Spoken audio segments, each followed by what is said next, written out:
He is willing to descend into darkness for him and brave the thorns on his behalf.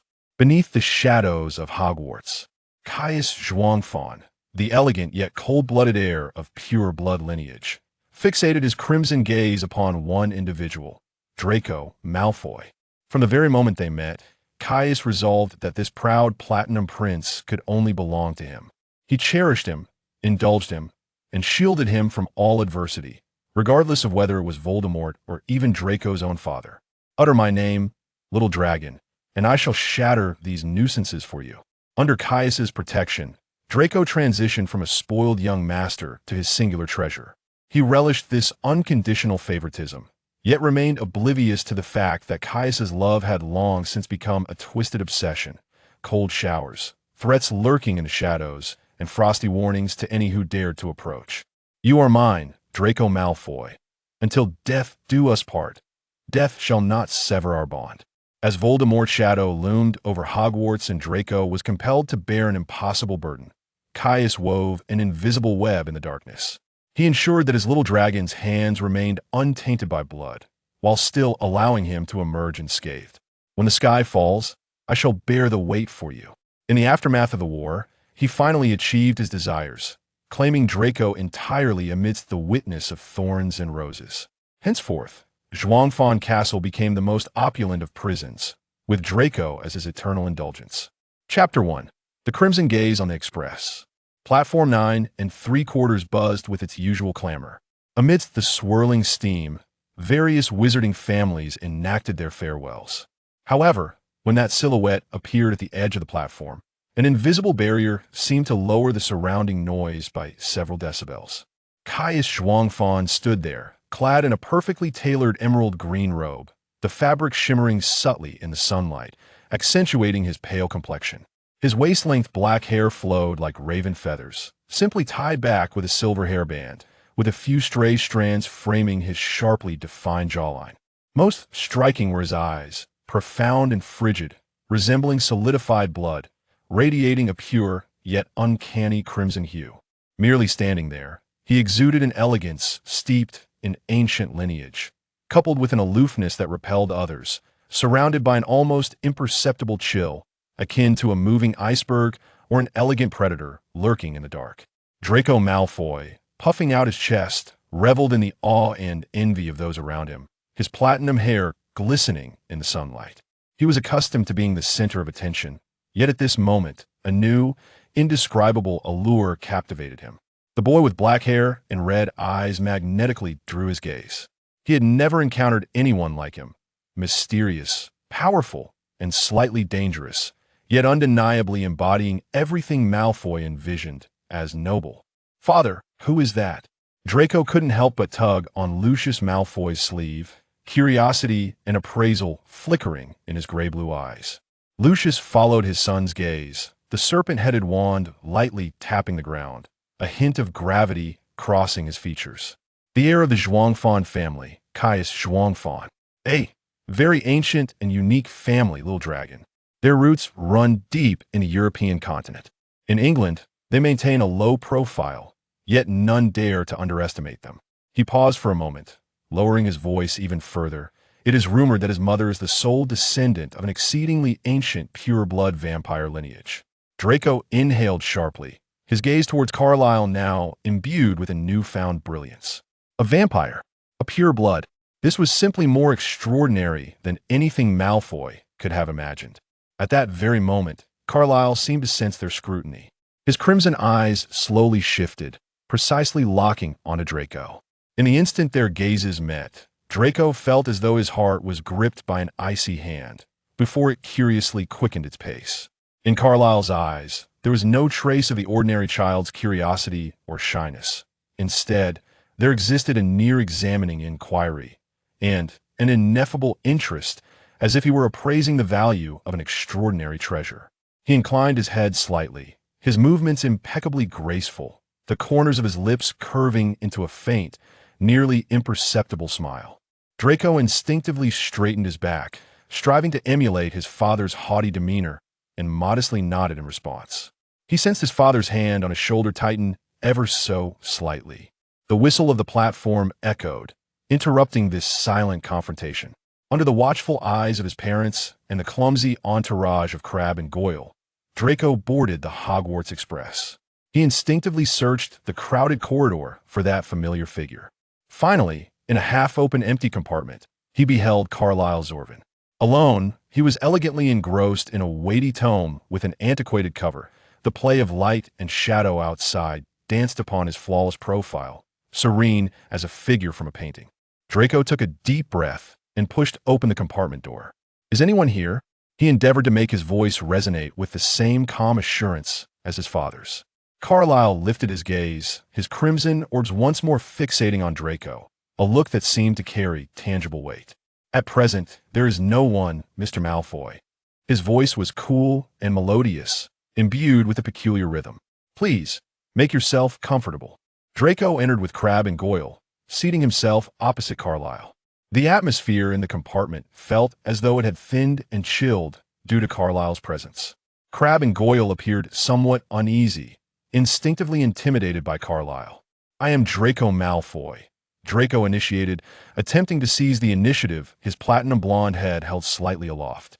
"I am aware." Carleil closed the book, his long, pale fingers interlacing atop his knee, his gaze unreservedly fixed upon Draco's face, particularly his dazzling platinum hair. "Carleil Zorvan. A pleasure to make your acquaintance, Draco." He deliberately omitted his surname, rendering the address natural and intimate, as if they were already well acquainted. Draco's heart involuntarily skipped a beat.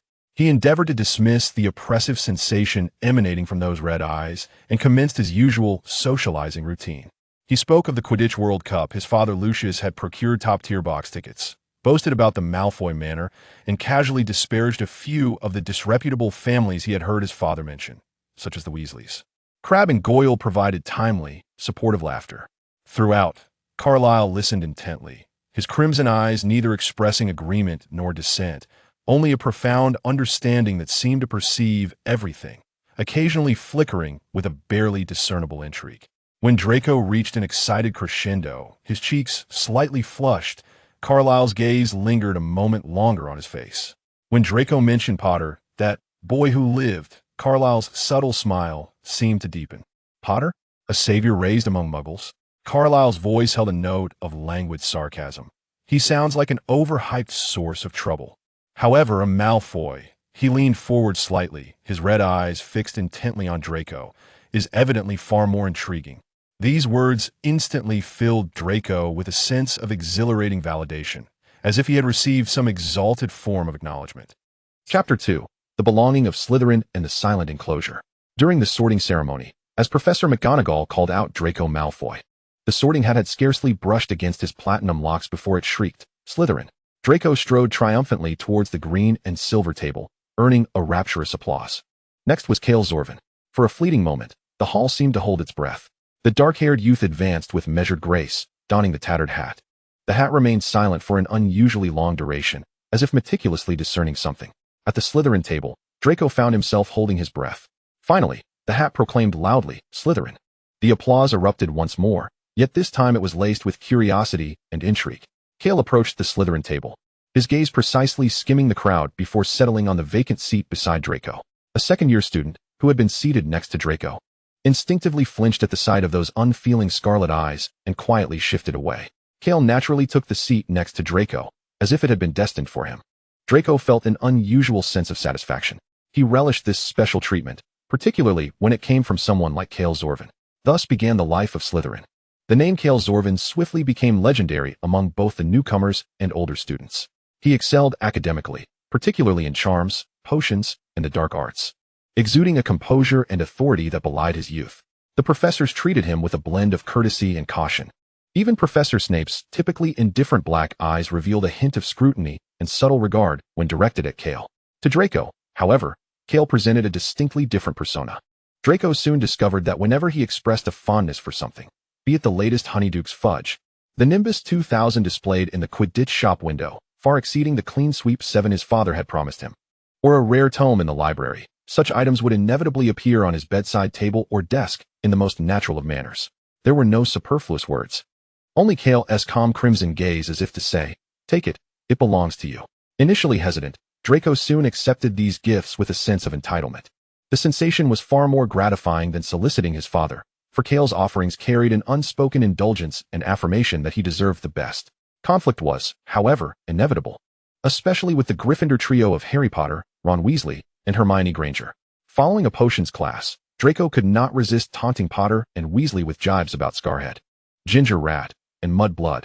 He was acutely aware of the weight of the last term, but he relished the sting it inflicted. Naturally, this escalated to a standoff of wands. In a dimly lit corridor, Draco, Crabbe, and Goyle faced off against Potter, Weasley, and an enraged Granger. Spells flew chaotically, predominantly the juvenile Expelliarmus and Stupefy. With the advantage of his Malfoy upbringing and the brute force of Crabbe and Goyle, Draco initially gained the upper hand, pointing his wand at the fallen Potter with a smug, feigned smile. However, Hermione suddenly dashed in from the side, casting a precise Expelliarmus, aimed directly at Draco. Taken by surprise, Draco's wand flew from his grasp. In that split second, an invisible barrier appeared silently before him. Hermione's disarming spell struck it, producing only a faint ripple before dissipating.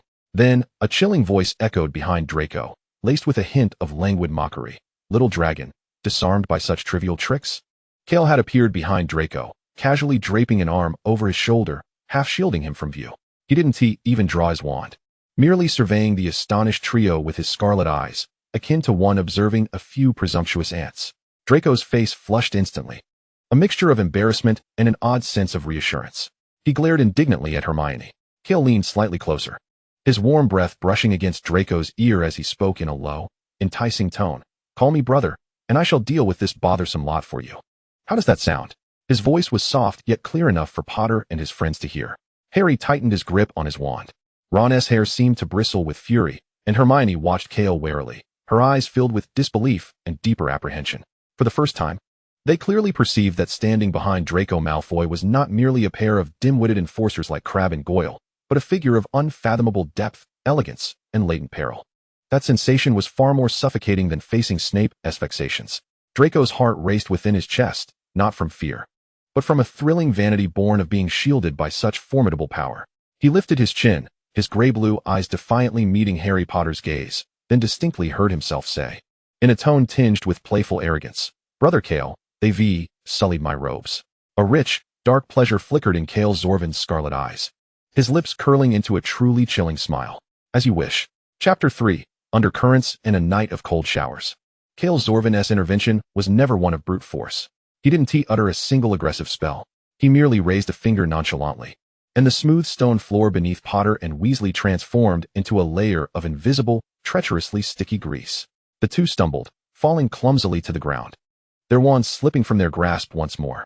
Hermione attempted to assist with a levitation charm, but was gently repelled by a soft yet irresistible force. Staggering back against the wall, her glasses askew, the entire sequence unfolded with astonishing speed, silent and filled with an elegant cruelty. Once the area was cleared, Carleil flicked his wand to dismiss a speck of dust from Draco's robe, the motion fluid, as if conducting a symphony. "All done with the rubbish. Let us go? Little dragon, don't let the dullards waste our time." He draped an arm possessively around Draco's shoulders, his grip unmistakably assertive, not even glancing back at the struggling trio as they departed. Crabbe and Goyle followed suit, lumbering along like two moving mountains, clumsy yet steadfast. Behind them, Ron's furious shouts and Harry's frustrated growls echoed, but to Draco, these sounds were like a victorious symphony.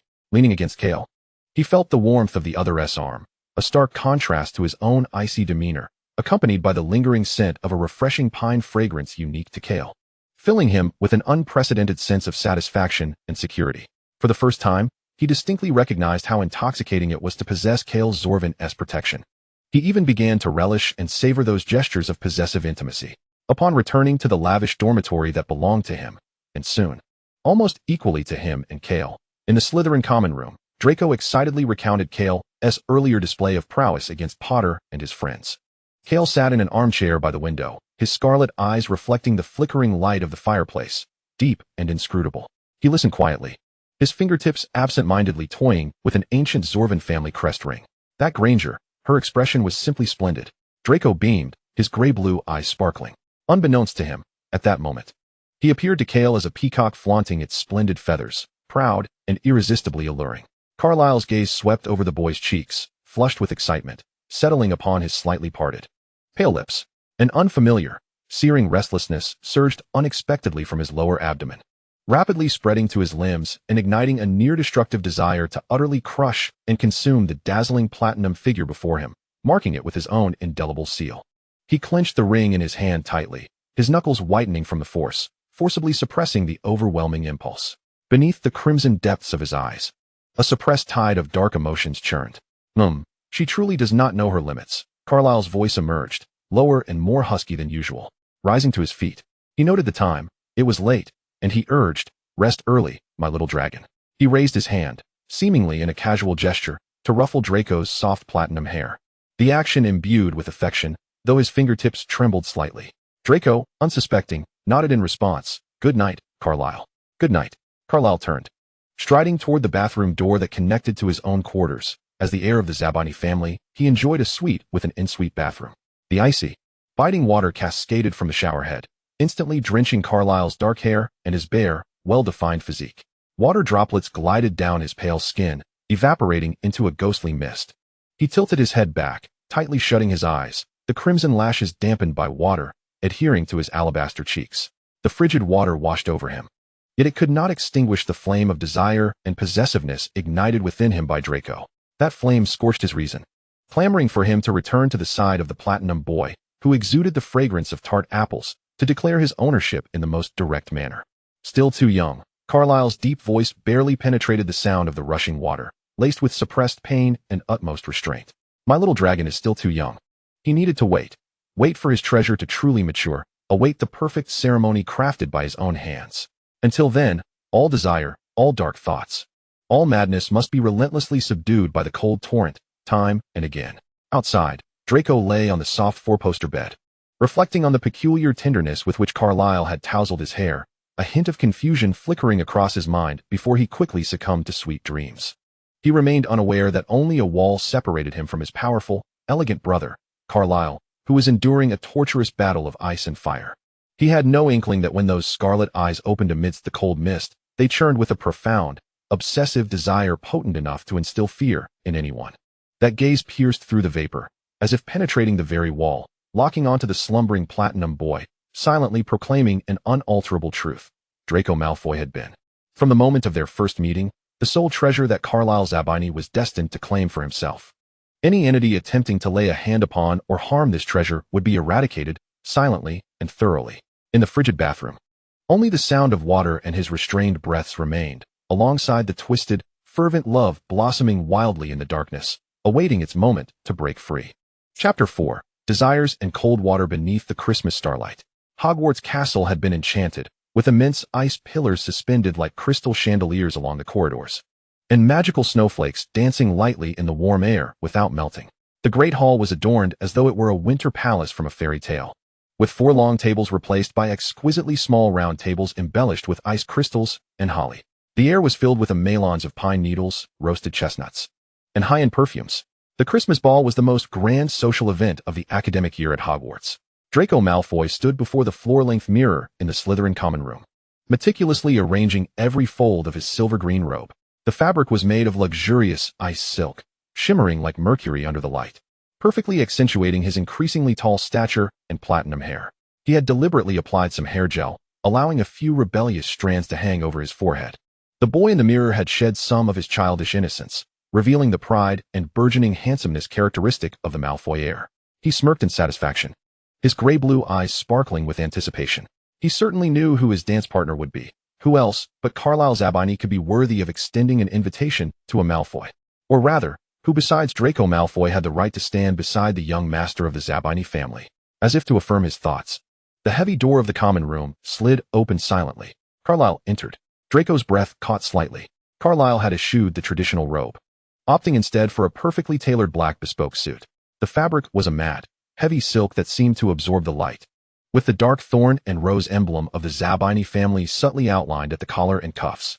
His shirt was a deep burgundy, creating a dangerous yet mysterious contrast with his striking crimson eyes. He had left his tie undone, 2 buttons of his shirt collar casually open, revealing a small expanse of pale collarbone. His waist-length black hair cascaded like satin, further accentuating his pale complexion and exuding an elegant, yet brooding aura. reminiscent of an ancient noble emerging from a Gothic painting, radiating a deadly allure. He strode directly toward Draco, and upon seeing the boy's carefully curated appearance, a flicker of dark fire seemed to leap within the depths of his pupils, quickly overshadowed by a deeper, more profound possessiveness. "Are you ready, my little dragon?"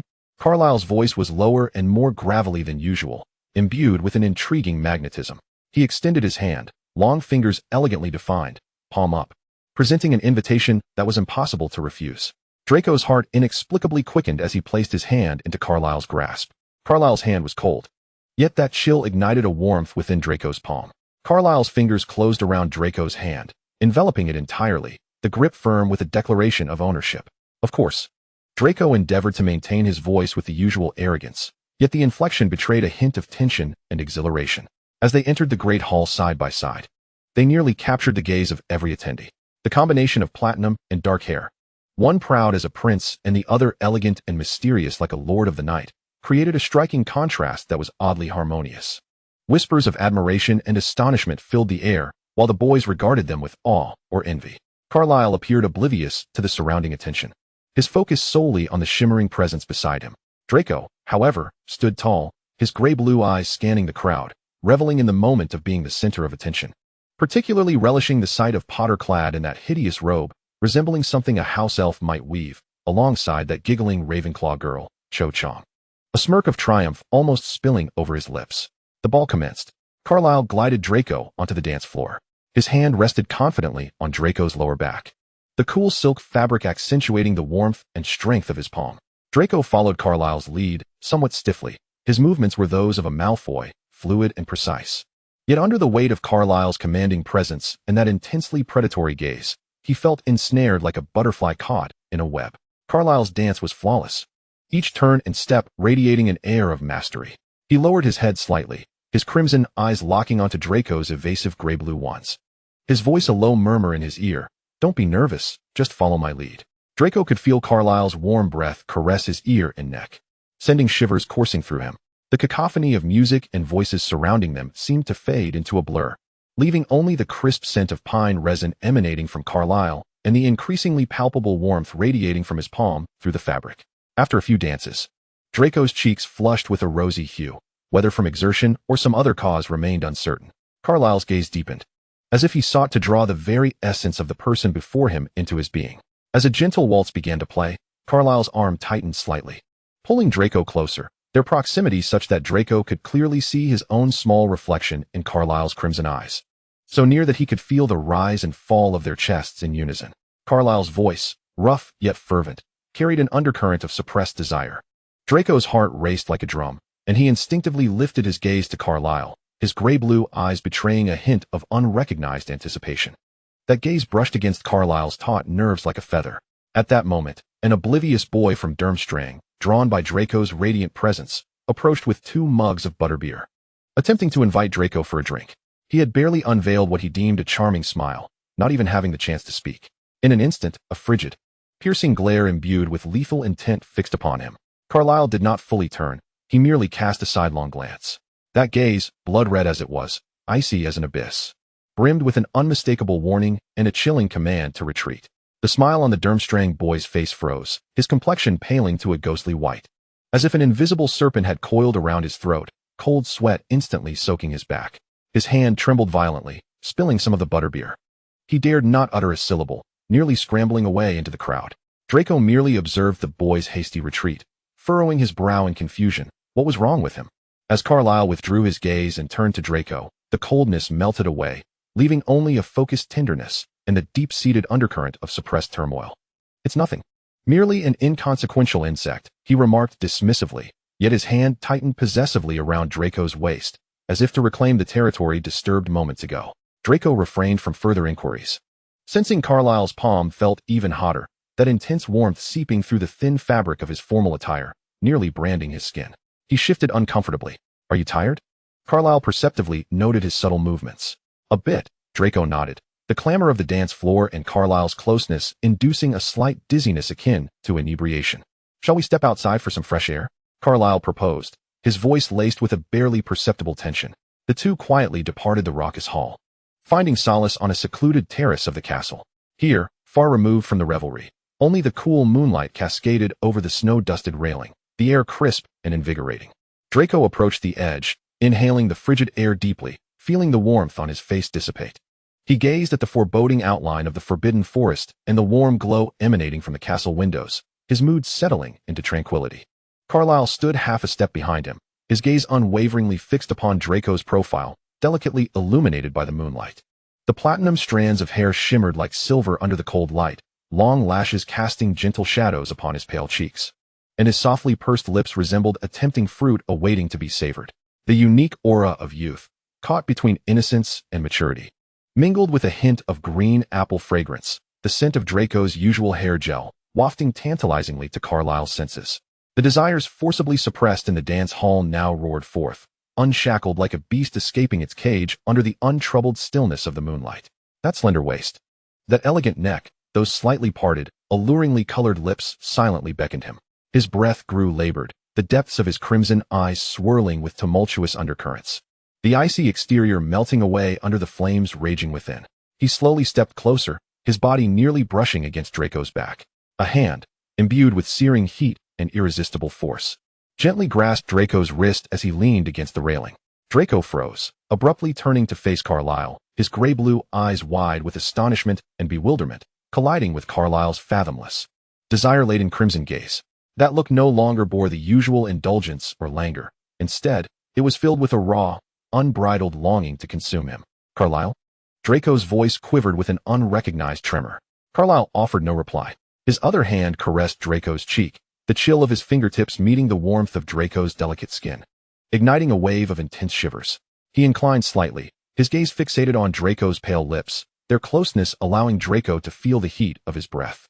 Carleil's voice emerged, low and husky like a sigh, imbued with a beguiling charm and a hint of impending danger. You are exquisite. Draco's heart raced frantically within his chest, as though yearning to break free from its confines. He forgot how to think, forgot how to speak, and could only gaze vacantly at Carleil's approaching face, the swirling crimson eyes drawing him into a vortex, consuming all his consciousness. Fear? No, it did not feel like that. Instead, it was a strange, dizzying anticipation and thrill. Just as Carleil's icy lips were about to touch Draco's, he unconsciously inhaled sharply, the faint sound reverberating like thunder at the edge of Carleil's sanity.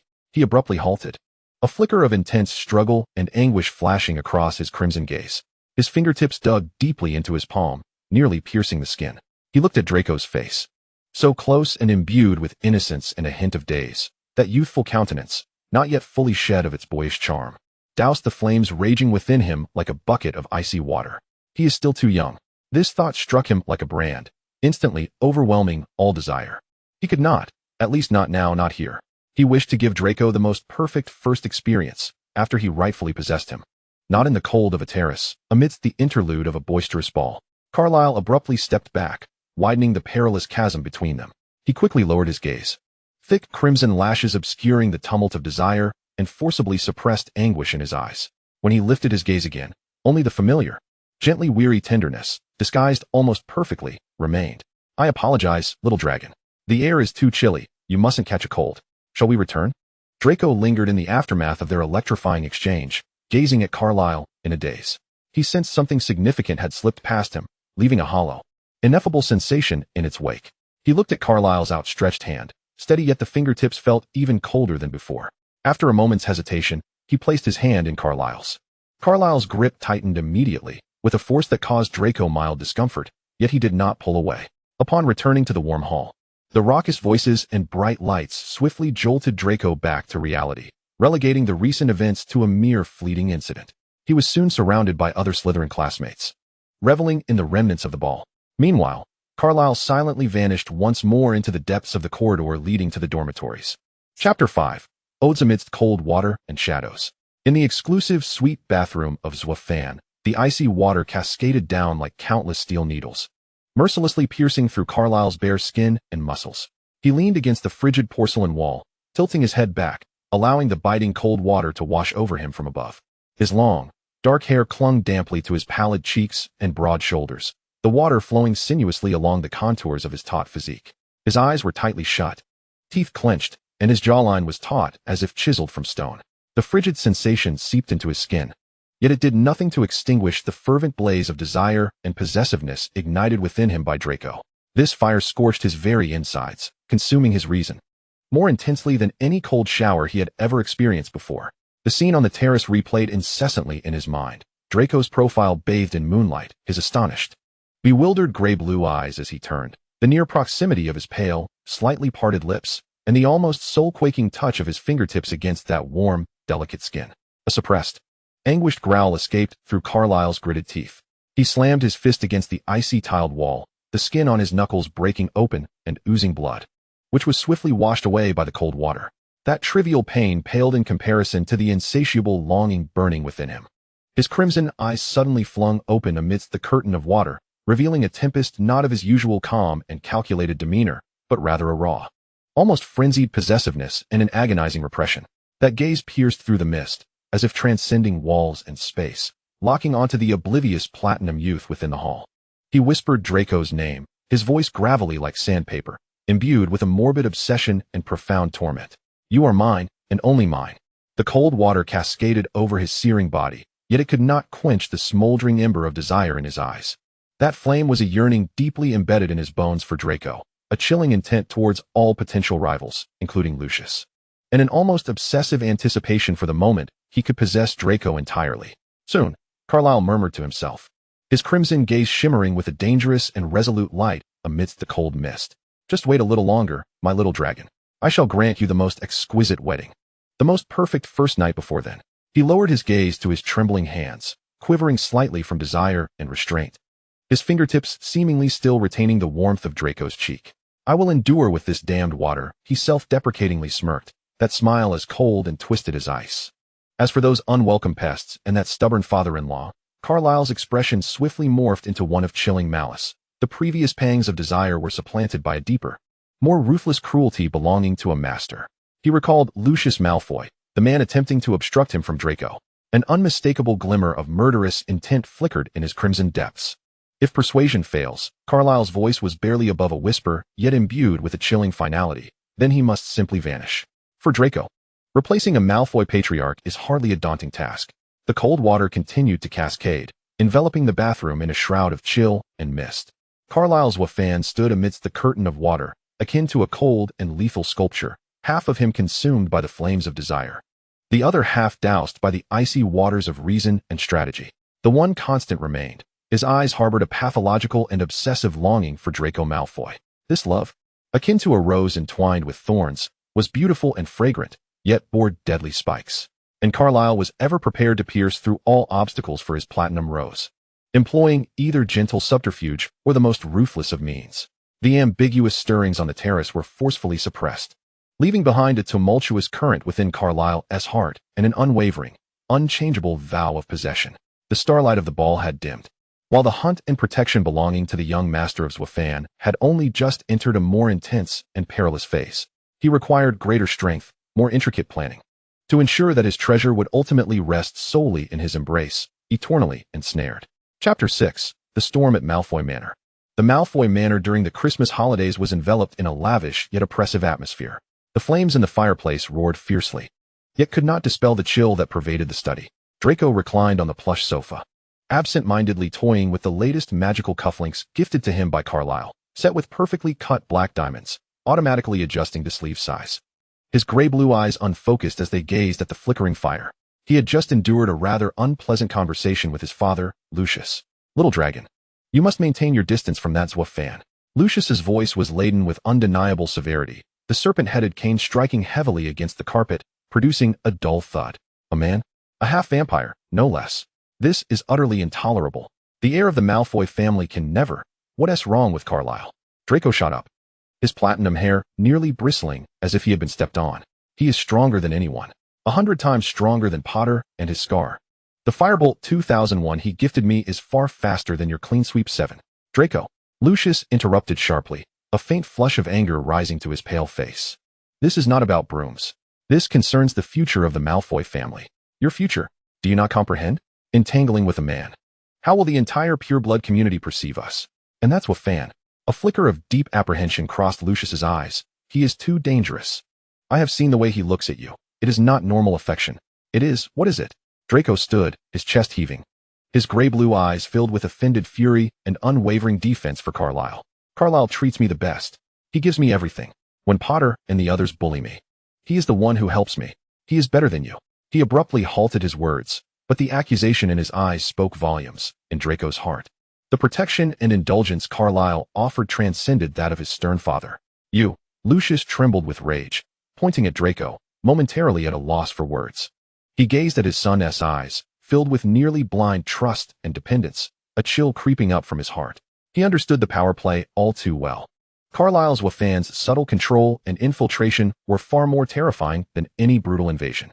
He felt as if the heir he had meticulously nurtured was being ensnared silently and lethally by an elegant serpent, dragging him towards an abyss.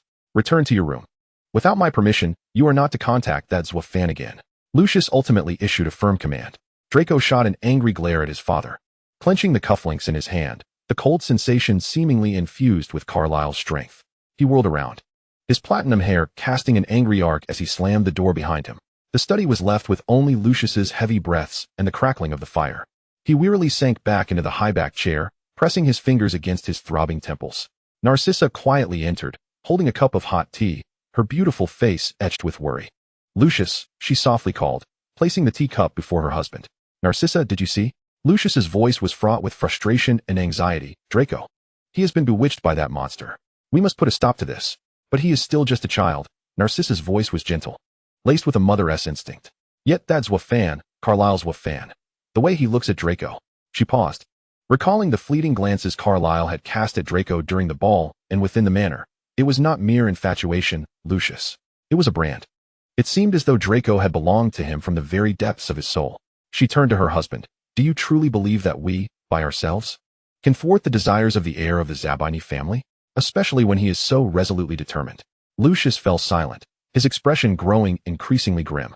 He was acutely aware of the Zabini family's formidable influence on the European continent, a power that even the Dark Lord approached with caution. A profound sense of helplessness enveloped him.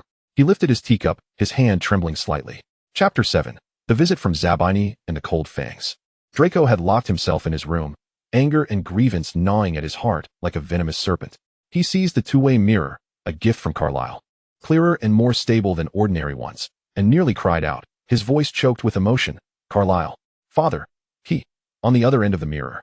Carleil Zabini was in his study within the Zabini family's ancient castle, nestled deep in the Alps, handling a confidential document from the German Ministry of Magic. Upon hearing Draco's quavering voice, his quill came to an abrupt halt, and the languor in his crimson eyes was replaced by a chilling sharpness and a barely perceptible ferocity. Don't rush, little dragon. Take your time, came Carleil's soothing voice through the mirror, steady yet imbued with a calming power. Draco recounted the conflict with his father in fragmented bursts, focusing on Lucius's disparagement and misunderstanding of Carleil. He says you're dangerous. He says your gaze is abnormal. He simply doesn't comprehend. Draco's voice brimmed with injustice and indignation. Carleil listened quietly, a tempest brewing beneath the frozen surface of his scarlet irises. Dangerous? Abnormal? Huh. Lucius Malfoy. It appears you did not take to heart my warnings from the platform and the ball. How dare you make my little dragon weep? How dare you tarnish my affection for Draco with your narrow-minded, pure-blood prejudices? A frigid, emotionless smile curled at Carleil's lips. I understand now, little dragon. His voice remained gentle, laced with a hint of persuasion. Do not be disheartened. Your father merely misunderstands for the time being. Leave it to me, all right? I shall ensure he comprehends. Trust me. What will you do? Draco sniffled, his tone imbued with reliance. I will personally pay a visit to Malfoy Manor, Carleil replied calmly, a flicker of chilling light flashing in his crimson depths. Soon. Now, go and get a good night's sleep. Think of nothing. When you awaken tomorrow, all will be well. His voice held an undeniable charm, strangely soothing Draco's restless spirit. Draco nodded, offering a smile of trust and dependence to Carleil in the mirror. Yes, I believe in you. Carleil. The mirror dimmed. The warmth vanished from Carleil Zabini's face in an instant. He set down the quill, rose slowly, and walked to the grand floor-to-ceiling windows. Outside lay the eternally snow-capped peaks, shimmering with a cold blue light under the moon, reflecting in his crimson pupils like burning ice flames. Lucius Malfoy, he murmured, his fingertips unconsciously tracing the cold glass, leaving faint watermarks. You have successfully angered me. 2 days later, Malfoy Manor welcomed the formal visit of Carleil Zabini. He was clad in a perfectly tailored black robe, devoid of any superfluous embellishments, save for an ancient Zabini thorn rose insignia pinned at the collar. His black hair was meticulously tied back, revealing a countenance of austere perfection and those utterly cold crimson eyes. He walked with an air of confidence, like a sovereign traversing his domain, exuding an aura that caused the house elf guiding him to tremble with trepidation. Lucius received him in the reception room, his expression dark and striving to maintain the dignity of the Malfoy patriarch. Narcissa sat a short distance away, her beautiful gray-blue eyes filled with scrutiny and concern. The pleasantries exchanged were hollow and brief. Carleil did not even touch the offered red tea. "Uncle Lucius," he began, his voice cold as if two stones were striking each other, his crimson gaze locking onto Lucius. "I believe we need to discuss matters regarding Draco." Lucius tightened his grip on his serpent-headed wand, his knuckles whitening. "Mr. Zabini, my stance is quite clear. Draco is still quite young. His future should adhere to the traditional path of our pureblood lineage. Your relationship with him is not permitted, nor is it recognized by the Malfoy family." He emphasized the words "not permitted" and "not recognized." Carleil let out a soft, humorless laugh, devoid of warmth, carrying an air of condescension. "Permitted? Recognized?" He tilted his head slightly, his crimson eyes like cold spotlights, fixating on Lucius. "Uncle Lucius, I believe you are mistaken about one thing." Leaning forward slightly, an invisible, frigid pressure enveloped the entire reception room, causing the flames in the fireplace to dim. Lucius felt his breath catch, as though ensnared by an invisible serpent. The future of Draco Malfoy is for him to choose. Carleil's voice was low yet unmistakably clear, imbued with an undeniable penetrating force. "And what he chooses is me. Carleil Zabini. That will never change." He paused, a flicker of unmasked cruelty coursing through his crimson depths. "As for the Malfoy family's recognition, or your personal permission?" A cold, cruel smile graced Carleil's lips, sending a bone-chilling shiver through both Lucius and the observing Narcissa. "That holds no significance for me." His voice was as soft as a whisper, yet it struck Lucius's heart like a heavy hammer. "I have not come today to seek your approval, Uncle Lucius. I have come to inform you of an established fact. Draco belongs to me. We shall wed upon his coming of age. This is his will, as well as mine. It is immutable. You." Lucius sprang to his feet, his face ashen, the serpent-headed wand aimed at Carleil, fury stripping him of his noble composure. "You shall not. As long as I remain the head of the Malfoy family, I will never allow such a thing to occur. Draco is my son." "Oh." Carleil also rose slowly. He was slightly taller than Lucius, casting a downward gaze upon him, his crimson eyes swirling with thick darkness and unabashed malice. This was no longer the gaze of a youth, but that of an ancient predator, a being who wielded the power of life and death. "Is your position as family patriarch truly so unassailable?" Carleil's voice dropped, akin to a serpent's hiss, laden with lethal threat. In an instant, the air in the reception room seemed to freeze. Lucius's pupils constricted. He felt the stark, chilling malice in Carleil's words. He harbored no doubt that this young half-vampire before him possessed the capability, the means, and would not hesitate to eliminate him as an obstacle. For Draco, he would stop at nothing. "You dare." Lucius's voice trembled imperceptibly, his fierce exterior betraying his inner trepidation. For the first time, he felt the palpable threat of death, and it emanated from an entity he could not hope to contend with. For Draco, Carleil stepped closer, his crimson eyes resembling an abyss, absorbing Lucius's fear. His voice was soft as a sigh, yet heavy as 1,000 pounds. "There is nothing I would shy away from, Uncle Lucius." He leaned slightly closer to Lucius's ear, speaking in a tone that only the two could hear, each word icy and piercing. "Nothing is more challenging than reshaping the choice of a Malfoy patriarch, is it? For instance, selecting someone who understands the situation better? Or perhaps, simply allowing Draco to inherit early? Which do you think would inflict less harm on my dear little dragon?" Each word struck like poisoned icicles, piercing deeply into Lucius's heart. Lucius appeared as though struck by lightning, his complexion instantly paling to the hue of parchment. Staggering back a step, nearly losing his footing, his gaze towards Carleil was suffused with unprecedented horror and trepidation. This young man was not merely posturing. He was serious. He was genuinely contemplating eliminating him. Narcissa, too, gasped, covering her mouth, her beautiful eyes brimming with astonishment and disbelief. Though she had long suspected that Carleil was no benign character, she had not anticipated the razor-sharp edges of his malevolence, nor his chilling ruthlessness. Carleil elegantly straightened, as if the prior death threat had been nothing more than casual conversation. He adjusted his cuffs, his crimson eyes sweeping over the pallid Lucius and the still terrified Narcissa, his visage reverting to that impeccable, frigid elegance. "It seems our discussion may conclude here for today," Carleil said with a slight nod, his demeanor irreproachable. "I hope that upon our next encounter, Uncle Lucius might exhibit a wiser choice. Farewell." He turned to depart, the hem of his black cloak tracing a cold arc, reminiscent of the Reaper's shroud quietly retreating. The heavy door of the parlor closed behind him with a silent finality. Clang! The serpent-headed wand slipped from Lucius's grasp, thudding onto the carpet with a muffled sound. He slumped back onto the sofa, his forehead slick with cold sweat, his body trembling uncontrollably. In that moment, he felt as if he had teetered on the brink of death. Narcissa hurried to her husband's side, grasping his cold, trembling hand, her beautiful face devoid of color, her blue-gray eyes awash with a tumult of emotions, fear, anxiety, yet simultaneously an odd certainty. He's a madman. Lucius's voice was hoarse and fragmented. Fraught with the terror of having escaped in near calamity, he would do anything for Draco. Narcissa clutched her husband's hand tightly, yet her gaze drifted towards the direction Carleil had departed, her voice soft, laden with a weary insight. Indeed, Lucius. He is a madman, a formidable force that inspires despair. And yet he is tender only towards Draco. And our little dragon, she closed her eyes, her voice tinged with resignation and acceptance, has entirely become his. She recalled the look Carleil had cast upon her and Lucius, devoid of triumph, an icy, undeniable declaration. Draco was his Achilles' heel, to be touched at the peril of death. Any obstacle would be ruthlessly crushed. In the opulent study of Malfoy Manor, only the feudal crackle of the fireplace remained, alongside Lucius Malfoy's heavy, fear-laden breaths. A war without gunfire concluded in Lucius's abject defeat and utter intimidation.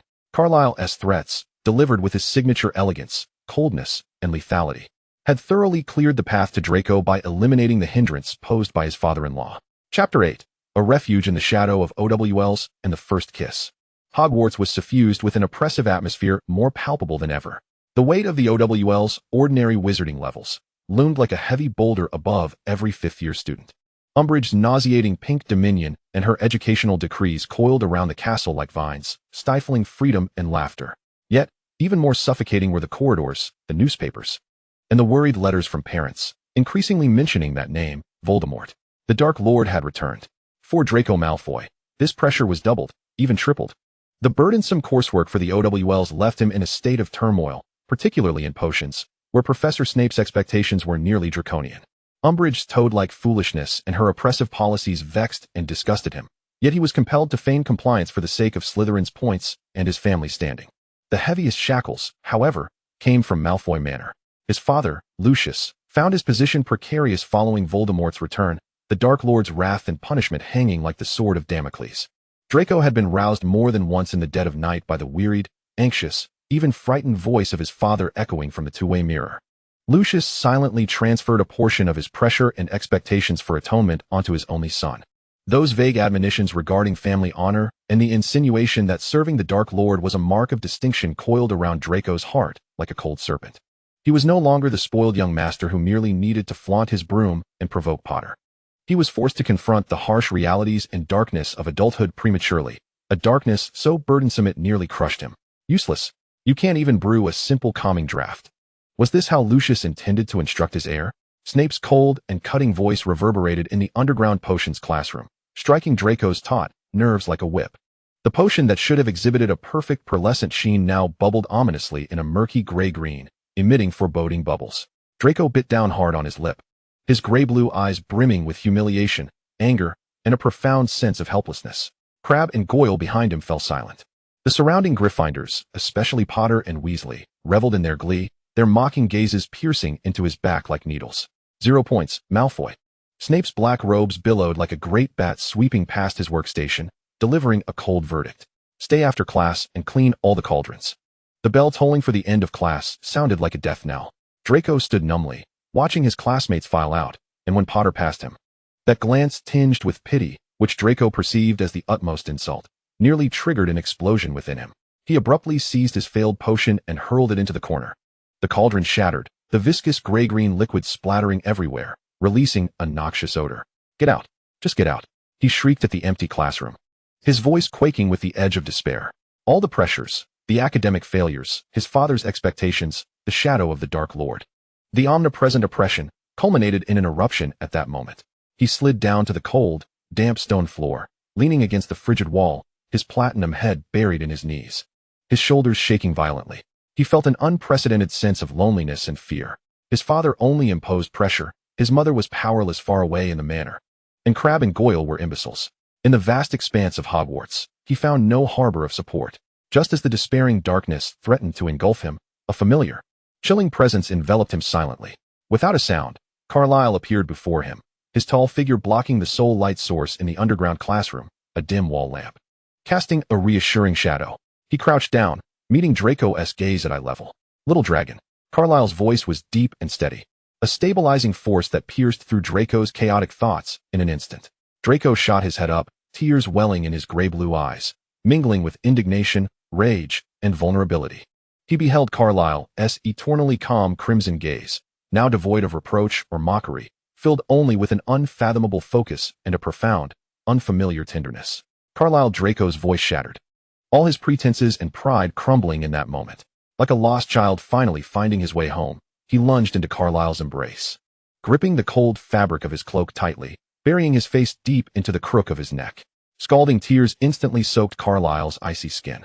For a fleeting moment, Carleil's body stiffened, only to soften deeper thereafter. He unhesitatingly opened his arms, enveloping the trembling, apple-scented, despair-laden platinum boy tightly within his embrace. The force of it was as if he sought to merge Draco into his very being, shielding him from all external harm and pressure. A hand gently cradled Draco's nape, pressing him against the warmth of a broad chest, while the other hand caressed his taut back with a slow, reassuring strength, imbued with an undeniable soothing power. "Hush! I am here." Carleil's voice, a low, husky whisper, brushed against Draco's ear, imbued with an enchanting charm that instantly quelled his violent tremors. "It's all right, little dragon. With me. No one can harm you." His words, simple yet imbued with an absolute, compelling strength, enveloped Draco in a sense of safety. He held Draco as one would cherish a rare treasure, a precious thing he would guard with his very life, not permitting anyone to encroach upon it. The underground classroom was suffused with the acrid scent of failed potions, shards of shattered cauldrons littering the ground, yet this confined space transformed into a singular warm haven, solely due to Carleil's embrace. Draco greedily inhaled the crisp scent of pine and the chill of Carleil's body, as his chaotic heartbeat and crumbling emotions gradually settled in the solidity of that embrace. Time seemed to stand still, with only Draco's soft sobs and Carleil's steady heartbeat intertwining in the silence. After an indeterminate span, Draco's emotions finally began to stabilize. He slightly lifted his head, his misty gray-blue eyes still glistening with tears, resembling a sky dampened by rain. He gazed at Carleil, whose crimson eyes were mere inches away, swirling with an unfathomable, intensely complex mixture of compassion, tenderness, and an almost overwhelming warmth. Yet, beneath that surface, a dark flame flickered, radiating a fierce, almost heart-stopping possessiveness. "Carleil." Draco's voice was thick with emotion, fragile yet dependent. Carleil's gaze remained fixed on Draco's tear-streaked cheeks, traversing to the slightly reddened tip of his nose, and finally resting on the soft, pale lips that appeared exceptionally tender due to his weeping. The recent embrace, accompanied by the warmth of the boy's breath against his neck, mingled with the saltiness of tears, served as the most potent catalyst, igniting the long-suppressed desire within him. The dam of reason crumbled in the face of Draco's unguarded vulnerability and reliance. "Draco." Carleil's voice was hoarse, taut with an edge of barely contained urgency. His hand that cradled Draco's nape tightened slightly, while the other hand caressed his damp cheek, the cool fingertips trembling ever so slightly as they gently wiped away the remnants of tears from his eyes. Draco's heartbeat raced anew, captivated by the proximity of Carleil's face, his deep crimson eyes swirling like a vortex, consuming all of Draco's consciousness.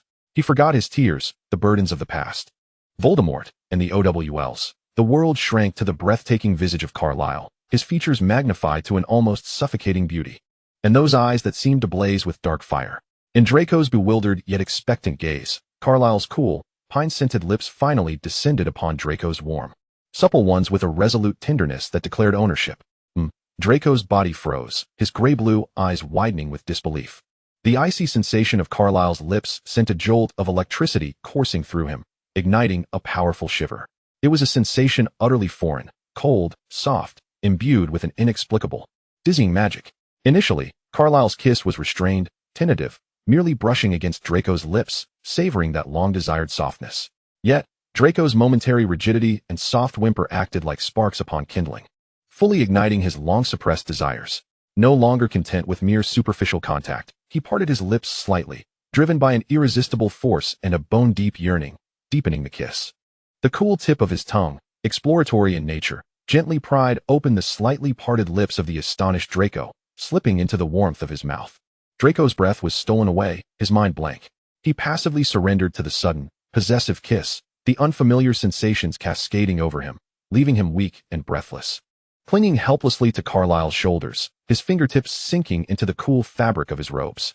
This kiss, a dance of cold and warmth, strength and innocence, transcended the unfinished flutter of their earlier encounter, becoming a true declaration bearing Carleil's indelible mark. It proclaimed ownership, protection, and a profound, obsessive love. In the underground classroom, the shattered cauldrons and the scent of failed potions served as the backdrop to this fervent first kiss, the air thick with an ambiguous and dangerous tension. Draco felt as though he were suffocating, the air in his lungs completely claimed, his awareness blurring under Carleil's overwhelming presence. Just as he believed he might dissolve within this kiss, Carleil slowly withdrew, bringing the lengthy, profound kiss to an end. Their foreheads touched, breaths unsteady. Draco gasped for air. His cheeks flushed, his gray-blue eyes misty with the days of a first kiss, his lips swollen and vividly red from the recent encounter. Carleil's crimson gaze bored deeply into him, revealing the turbulent undercurrents of desire and an almost reverent satisfaction. His fingertips brushed over Draco's reddened lips, his voice low and husky, imbued with a languid satisfaction and an unyielding resolve. Now, you belong entirely to me, Draco Malfoy. Chapter 9, Coldwater, Vows, and the Nocturnal Guardian. Draco remained enveloped in the profound impact and dizzying sensation of his first kiss. Carleil's whispered declaration of ownership seared into his heart like a brand. Leaning against Carleil, he listened to his steady heartbeat, feeling the lingering cold sensation on his lips and the subtle sting, a newfound sense of belonging and security enveloping him, dispelling all prior fears and shadows. Carleil said nothing further, simply holding him until Draco's rapid breaths completely steadied. He meticulously straightened Draco's disheveled robes, silently using his wand to clear the chaos around them, including the failed potion and shattered cauldrons, his movements graceful and efficient. Come, little dragon. It is time to return. Carleil took Draco's hand, his grip as firm as ever. Draco obediently followed him out of the cold, oppressive underground classroom. The hallway lights were harsh, prompting Draco to instinctively lower his head, wishing to conceal his swollen lips and the possible flush still lingering on his cheeks. Carleil glanced at him, a knowing smile flickering in the depths of his crimson eyes, mingled with a deeper possessiveness. Upon returning to the Slytherin common room, Pansy Parkinson immediately approached them, her inquisitive gaze flitting between Draco and Carleil. Draco, are you all right? Professor Snape, all is well. Draco's voice, still somewhat hoarse, regained its customary haughtiness as he slightly turned his face. Carleil helped me. Pansy seemed prepared to say more, but upon meeting Carleil's calm, yet imposing crimson gaze, she wisely fell silent. Carleil merely nodded slightly, leading Draco directly toward their dormitory area. Once the dormitory door closed behind them, shutting out the world's clamor, Draco leaned against the door, watching as Carleil hung up his robes, revealing a fitted dark shirt beneath. The image of that fervent, commanding kiss flooded his mind once more, causing his cheeks to heat anew. Carleil turned to face him, his crimson eyes glowing like two deep flames in the dim light, firmly locking onto Draco. Carleil, somewhat at a loss, spoke up. His gray-blue eyes shimmered with a complex blend of reliance, shyness, and a hint of bewilderment at the taste of newfound emotions. He approached Draco, gently brushing his still slightly swollen lips with his fingertips, the gesture astonishingly tender. Are you frightened? He murmured. Draco shook his head, but then hesitated, nodding with a hint of vulnerability, honestly admitting, it feels a bit too fast, as he recalled Carleil's last words, his face flushing even deeper. Did you say I belong to you? You have always belonged to me. Carleil's voice carried a sense of natural certainty, as if it had been predetermined from the moment he first laid eyes on Draco Malfoy aboard the Hogwarts Express. That Draco's soul was destined to bear the mark of Carleil Cullen. His fingertips traced the outline of Draco's lips, and within his crimson gaze simmered an intense and unyielding possessiveness. The kiss they had shared moments ago was merely a seal upon their bond. He leaned down, pressing a cold yet cherished kiss upon Draco's forehead, akin to the mark of fealty sworn by a knight. Remember, no matter what transpires, no matter how deep the shadow of Voldemort looms, nor the weight of your father's pressure, I shall always stand behind you. Carleil's voice was low yet powerful, imbued with a solemnity akin to a vow. Your fears, I shall dispel. Your enemies, I shall crush. Your future, I shall protect. All you need to do is remain by my side and be my little dragon. Draco's heart swelled with an overwhelming warmth and sense of security. Tentatively, he extended his arms, for the first time taking the initiative to embrace Carleil tightly, burying his face in his solid chest. He murmured softly, his voice laced with an unprecedented sense of reassurance and dependency. Carleil held the soft body in his arms, feeling the boy's unreserved trust and attachment. Yet deep within his crimson depths churned a desire more tumultuous than ever before. The sensation of their kiss still lingered vividly in his senses, Draco's innocent response. The warmth of his lips, and that intoxicating scent of green apples, akin to the most potent poison, gnawed at his reason. It took every ounce of self-control for him to reluctantly release his embrace. "It's late. You should wash up and rest." Carleil's voice carried a barely perceptible tension. Draco nodded and obediently made his way to the bathroom, glancing back at Carleil one last time before closing the door, his gray-blue eyes reflecting the sweetness and attachment of newfound love. As soon as the bathroom door shut and the sound of water began, the tenderness on Carleil's face vanished in an instant. He spun around, striding hastily toward the door that connected to his own suite, his movements tinged with a sense of frantic urgency. The icy, biting water cascaded down from above, creating a deafening roar. Yet it felt as though a thick barrier separated him from extinguishing the inferno that raged within. "Damn it!" Carleil slammed his fist against the cold porcelain wall, the impact splitting the skin on his knuckles, blood mingling with the water. Yet the pain of his flesh paled in comparison to the desire within him that threatened to tear him apart. His mind was consumed by images of Draco, the fragile way he cried, the tremor in his body as he held him, the astonishment and confusion in his eyes when kissed, the soft warmth of his lips, and the unreserved reliance in his embrace just moments before. "Draco," Carleil growled, his voice distorted by the roaring water, filled with agony, repression, and an almost frenzied possessiveness that threatened to break free from its confines. He tilted his head back, allowing the icy water to pummel his cheeks, his tightly shut eyes trembling violently, while his crimson irises swirled with a desire that seemed almost palpable. This cold shower felt longer and more torturous than any before. The chilling stimulation did not quell the flames, but instead sparked an even fiercer reaction. Like droplets of water splashed into a hot frying pan, every inch of his skin clamored to draw closer to Draco, to savor that sweetness once more, to utterly possess that body radiating a deadly allure. "Not enough, not enough," Carleil gasped, his crimson eyes snapping open amidst the curtain of water, burning with a fearsome fire. He clung desperately to the thought of a perfect wedding, squeezing the last vestiges of rationality from his mind. He must endure until then. He must persevere. For the flawless ceremony he promised Draco, to avoid frightening his still-maturing lover. Yet the price of this restraint was an accumulation of an ever more frenzied desire with each icy cascade, a deepening possessiveness that threatened to consume him every time he laid eyes on Draco. When Carleil finally turned off the water, donned a bathrobe, and exited the bathroom, his complexion was paler than usual, his lips pressed into a cold, straight line from the strain of his earlier restraint. And within his crimson gaze lay a storm-born tranquility that was more dangerous and profound than ever. He dried his damp black hair, yet his gaze was irresistibly drawn to the closed door of Draco's room next door. He knew that Draco had likely succumbed to slumber, perhaps with the sweet blush of their first kiss still gracing his cheeks. And he, Carleil Cullen, stood in the shadows and silence like a cold statue, repeatedly tempered by the flames of desire. He approached his desk, silently unfurling a piece of parchment. No hint of lust clouded his scarlet eyes now. Only icy calculation and the razor-sharp edge of control remained. Voldemort has returned. Lucius Malfoy's situation is precarious. The Dark Lord may unleash his wrath and punishment upon Draco at any moment. The foolish Death Eaters, the lurking saviors, all potential threats to Draco's safety must be brought under control or eliminated. Carleil picked up a quill, dipped it in a special ink that left no magical trace, and began to write. The quill glided over the parchment silently, sketching an invisible web that would firmly encapsulate Draco at its center. Directive 1. Mobilize the Cullen family's connections within the Ministry of Magic, particularly the Department of Mysteries and the International Magical Cooperation Department, to closely monitor Lucius Malfoy's movements and any orders the Dark Lord may issue regarding Draco. Directive 2. Activate the network of house elves at Hogwarts, excluding Dobby, to monitor Draco Malfoy's surroundings 24/7, any suspicious individuals approaching, including, but not limited to Death Eaters, members of the Order of the Phoenix, or overly eager classmates, should be reported silently and immediately. Directive 3. Contact the Gringotts Cullen Vault manager to prepare for the immediate mobilization of significant galleons for bribery, information purchases, or hiring specific professionals in special circumstances. Directive 4. Enable the family's secret safe houses in France and Germany to ensure that if the situation at Hogwarts or within the British Isles deteriorates, Draco can be swiftly transferred to an absolutely secure location. Directive 5, noted in a deeper ink, rigorously monitor Harry Potter and Dumbledore. If necessary, employ all means to ensure Draco remains distant from the core of their conflicts. Priority, highest. Upon completing the final directive, Carleil set down the quill.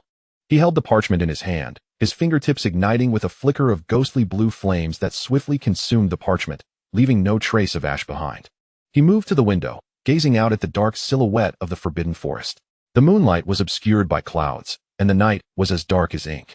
Carlisle Cullen's crimson eyes glimmered with a cold yet resolute light in the darkness, like a beacon within the abyss, solely illuminating the path for one. The shadow of Voldemort looms over Hogwarts. The threat of the Dark Lord is imminent.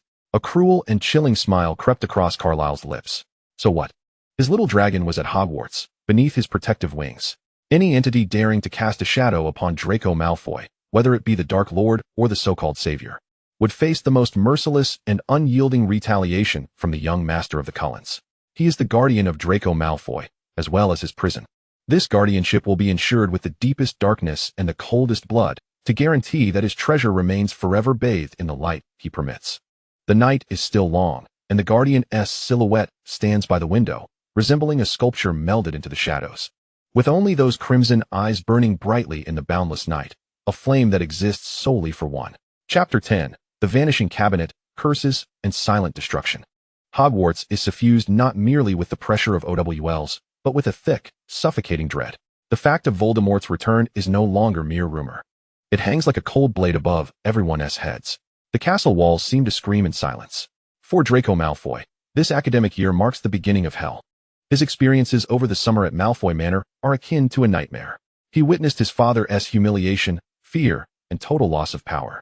Lucius's failures in the Department of Mysteries have tarnished the Malfoy family's reputation before the Dark Lord. Their possessions have been confiscated, and their influence has evaporated. Most chilling of all is the task his father has brought back. An impossible mission that must be completed. One that nails the entire Malfoy family, especially Draco, to the Pillar of Atonement, to assassinate Albus Dumbledore. This command, like the most malevolent curse, was indelibly imprinted on Draco's soul shortly after the start of term, conveyed through Lucius's trembling voice via the two-way mirror. His father's tone was rife with desperation and pleading. You must succeed, Draco. This is the sole path for the Malfoy family. If you fail, the Dark Lord, he will make your mother watch. The latter words were swallowed by the choking fear, but the icy threat, along with the ensuing peril to Narcissa, coiled around Draco's throat like a venomous serpent, rendering him nearly breathless. The proud platinum peacock, for the first time, had every ounce of pride thoroughly crushed, leaving in its wake a profound fear and the oppressive weight of despair. He became pale, silent, and neurotic, his eyes filled with panic. Like a bird poised to take flight at any moment, he avoided everyone's gaze, particularly that of Harry Potter, whose probing and disdainful stare seemed to mock the failures of his family and his own incompetence in silence. He began to frantically research various dangerous and forbidden dark magical artifacts and curses. The Room of Requirement became his only sanctuary and painful workshop. The Vanishing Cabinet, a mythical object said to connect two spaces, became the sole vessel of his faint hope. He needed to repair it, to use it to introduce deadly Death Eaters into the heart of Hogwarts, to accomplish a task he was utterly incapable of completing alone. Meanwhile, he explored other methods. A powerful cursed opal necklace intended to poison Dumbledore indirectly through Katie Bell. A bottle of honeymead laced with poison, procured through Mundungus Fletcher, aimed at Professor Slughorn, a potential intermediary for Dumbledore. Each attempt came with immense risk, and every failure deepened the despair in Draco's eyes, pushing his mind to the brink of collapse.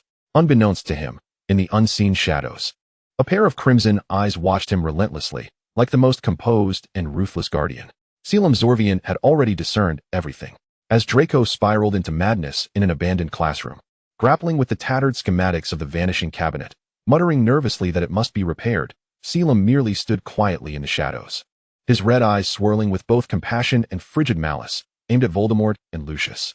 He departed silently, and soon after, a parchment detailing an obscure ancient rune, highly effective for restoring key components of the Vanishing Cabinet, such as the internal stability rune, would serendipitously appear in the stack of reference books most accessible to Draco. When Draco carefully wrapped the ominous opal necklace, preparing to find an opportunity to send it out, Carleil would silently appear after his departure. With gloved hands, he would lift the necklace, his fingertips coalescing a pure, ancient dark magic, precisely dismantling the most critical yet unstable curse rune on the necklace, significantly diminishing its lethality, transforming it into a potent, yet non-fatal misfortune curse. This explains why Katie Bell, though gravely injured, did not die immediately in the original text. As for the poison honeymead, it never even left the room of requirement. Before Draco could hide it and seek out Mundungus, Selim had already replaced it with a bottle of identical appearance, yet entirely harmless ordinary honeymead. The true poison was reduced to nothingness in the ethereal blue flames that flickered at Selim's fingertips. Selim operated like the most intricate clockmaker, silently turning the wheels of fate in places unseen by Draco. His sabotage of Draco's dangerous attempts was not to protect Dumbledore, but to safeguard Draco, to shield him from bearing the burden of blood, to prevent him from being ensnared by either the Death Eaters or the Order of the Phoenix, to protect that soul which struggled in fear, not yet fully submerged in darkness. Chapter 11. The Collapse of the Shrieking Shack and the Soul Anchor. The pressure tightened like a noose. The progress on the Vanishing Cabinet's restoration was frustratingly slow. The subtle impediments set in place by Selim appeared to Draco as mere technical challenges. The necklace incident had failed, though Katie was gravely injured. The investigation pointed toward Draco, and the atmosphere was fraught with tension, and the honeymead had vanished without a trace. Lucius's urgency and fear transmitted through the two-way mirror intensified, and Voldemort's patience seemed on the verge of exhaustion. Draco felt himself on the brink of being crushed. He could neither eat nor sleep. In the common room, he forced himself to appear calm, yet upon returning to the room of requirement or to a deserted corner, he trembled uncontrollably, retching. He practiced the killing curse in front of the mirror, the green light reflecting upon his pale, despairing face. Yet he knew he could never bring himself to do it. He was merely a terrified child thrust into a maelstrom he could not withstand. Finally, during one of Lucius's communications, Voldemort's cold voice echoed through the two-way mirror, though muffled, the words, "Draco, time is running out. Narcissa is very worried about you," acted as the final straw, utterly shattering Draco's frayed nerves. He abruptly severed the communication, letting the mirror slip from his grasp and crash to the floor. Like a startled beast, he bolted from the room of requirement, stumbling through the hidden passageways, racing past the Whomping Willow, which Selim had discreetly calmed, and plunged into the eerie, dilapidated Shrieking Shack. Far removed from the castle, it reeked of dust and decay, much like the turmoil within him. Draco leaned against the cold, mottled wall, his body sliding down to the dust-laden floor. He could no longer hold back. Months of repressed fear, despair, grievance, and helplessness surged forth like a flood unleashed. He emitted a primal, anguished howl, his hands gripping his platinum hair as if trying to rip the despair from his mind. Tears streamed down, mingling with the dust to leave streaks on his pale face. He curled into a ball, his body trembling violently, like a leaf on the verge of shattering in a tempest. "I can't do it. I can't do it. They will kill my mother, kill my father. Help me, anyone. Help me," he cried incoherently, his voice hoarse and fractured, brimming with dying desperation. All notions of pureblood glory, all Malfoy pride, were obliterated in that moment, leaving only the most primal fear of death and concern for his mother's safety. Just as he felt he would be entirely consumed by the encroaching darkness, a familiar, icy scent of pine enveloped him. In the next instant, he fell into a solid, cold embrace. Carleil Zorvan materialized before him as if tearing through the very fabric of space, kneeling upon one knee and unhesitatingly enveloping the shattered youth in a fierce embrace. The strength of his hold was such that Draco struggled to draw breath, yet this suffocating embrace curiously bestowed upon him an unparalleled sense of security. "I am here. Little dragon, I am here." Carlyle's voice resonated deep and steady, akin to a stabilizing anchor, piercing through Draco's chaotic cries and desperate murmurs. One hand secured Draco's trembling form, while the other repeatedly caressed his back, striving to impart strength and stability. "Look at me, Draco. Look at me." Draco, his vision blurred with tears, lifted his gaze to meet Carlyle's crimson eyes. Those eyes, devoid of their usual languor or cunning, reflected an unfathomable, reassuring steadfastness and an absolute power that seemed capable of consuming all darkness. "Listen," Carlyle's voice was resolute, each word etched indelibly into Draco's collapsing consciousness. "No one can harm your mother, Draco. No one can harm you. I swear it by the name of Zorvan." His scarlet gaze locked onto Draco's steel-blue eyes, which sparkled with the intensity of a burning vow, exuding an undeniable authority. "Voldemort cannot do it, Lucius cannot do it, and no one else can. Your fear ends here. Your enemies shall be crushed by me. You need only to trust me and remain by my side. That is enough. Do you understand?" Draco stared at him, As Carlyle's unwavering confidence and potent sense of power pierced through the heavy clouds of despair that shrouded his heart like a ray of light. Clinging to Carlyle as if grasping the last available lifeline, he buried his face deeply into Carlyle's cold neck and wept uncontrollably. This time, his cries were not of despair, but rather a cathartic release, tinged with a glimmer of fragile hope. "Carlyle, I am so afraid, so very afraid," he sobbed, his words muffled and indistinct. "Do not be afraid." Carlyle tightened his embrace, resting his chin atop Draco's soft, platinum hair, his voice low and gentle, yet imbued with an omnipotent strength. "With me. Even if the sky should fall, I will hold it up for you. Just remember, you belong to me, and Carleil Zorvan shall forever protect his treasure. Sleep now. Little dragon, sleep peacefully in my arms."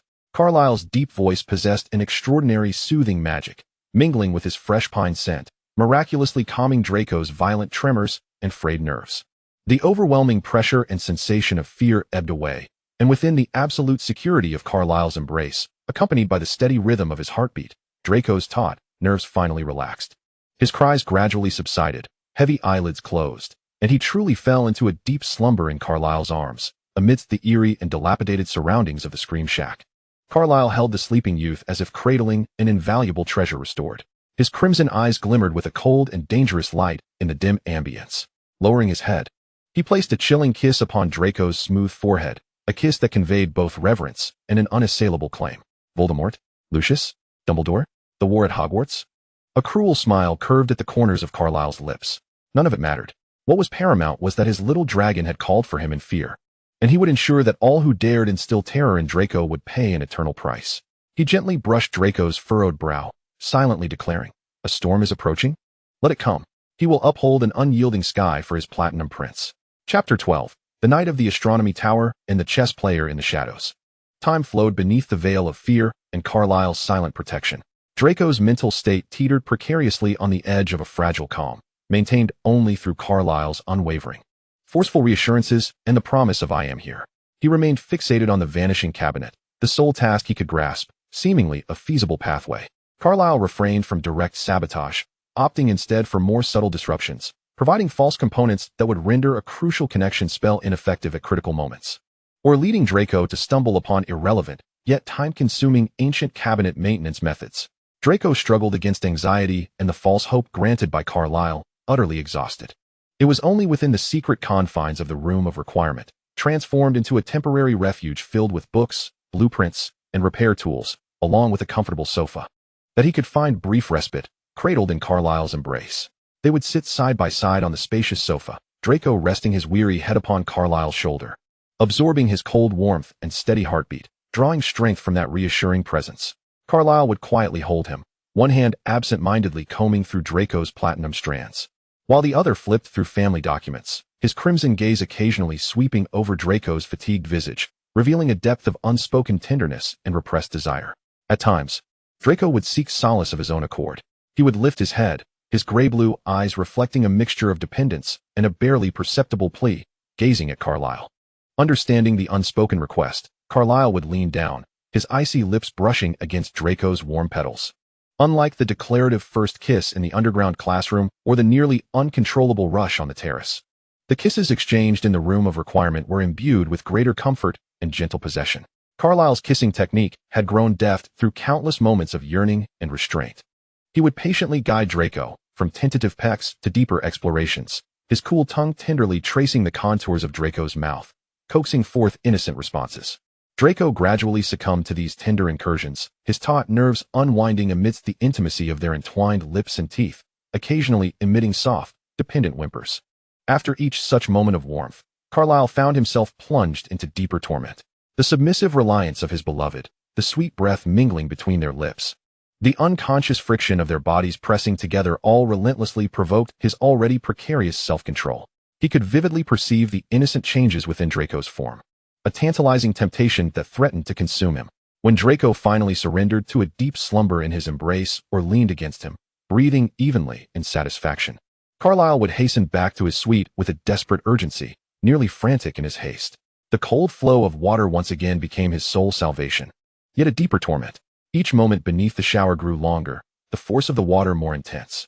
Carlyle clenched his jaw, his crimson eyes shut against the deluge. veins bulging at his temples as his body trembled from the extreme restraint.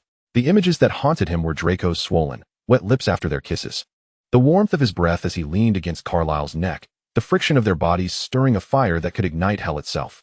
Draco, Draco!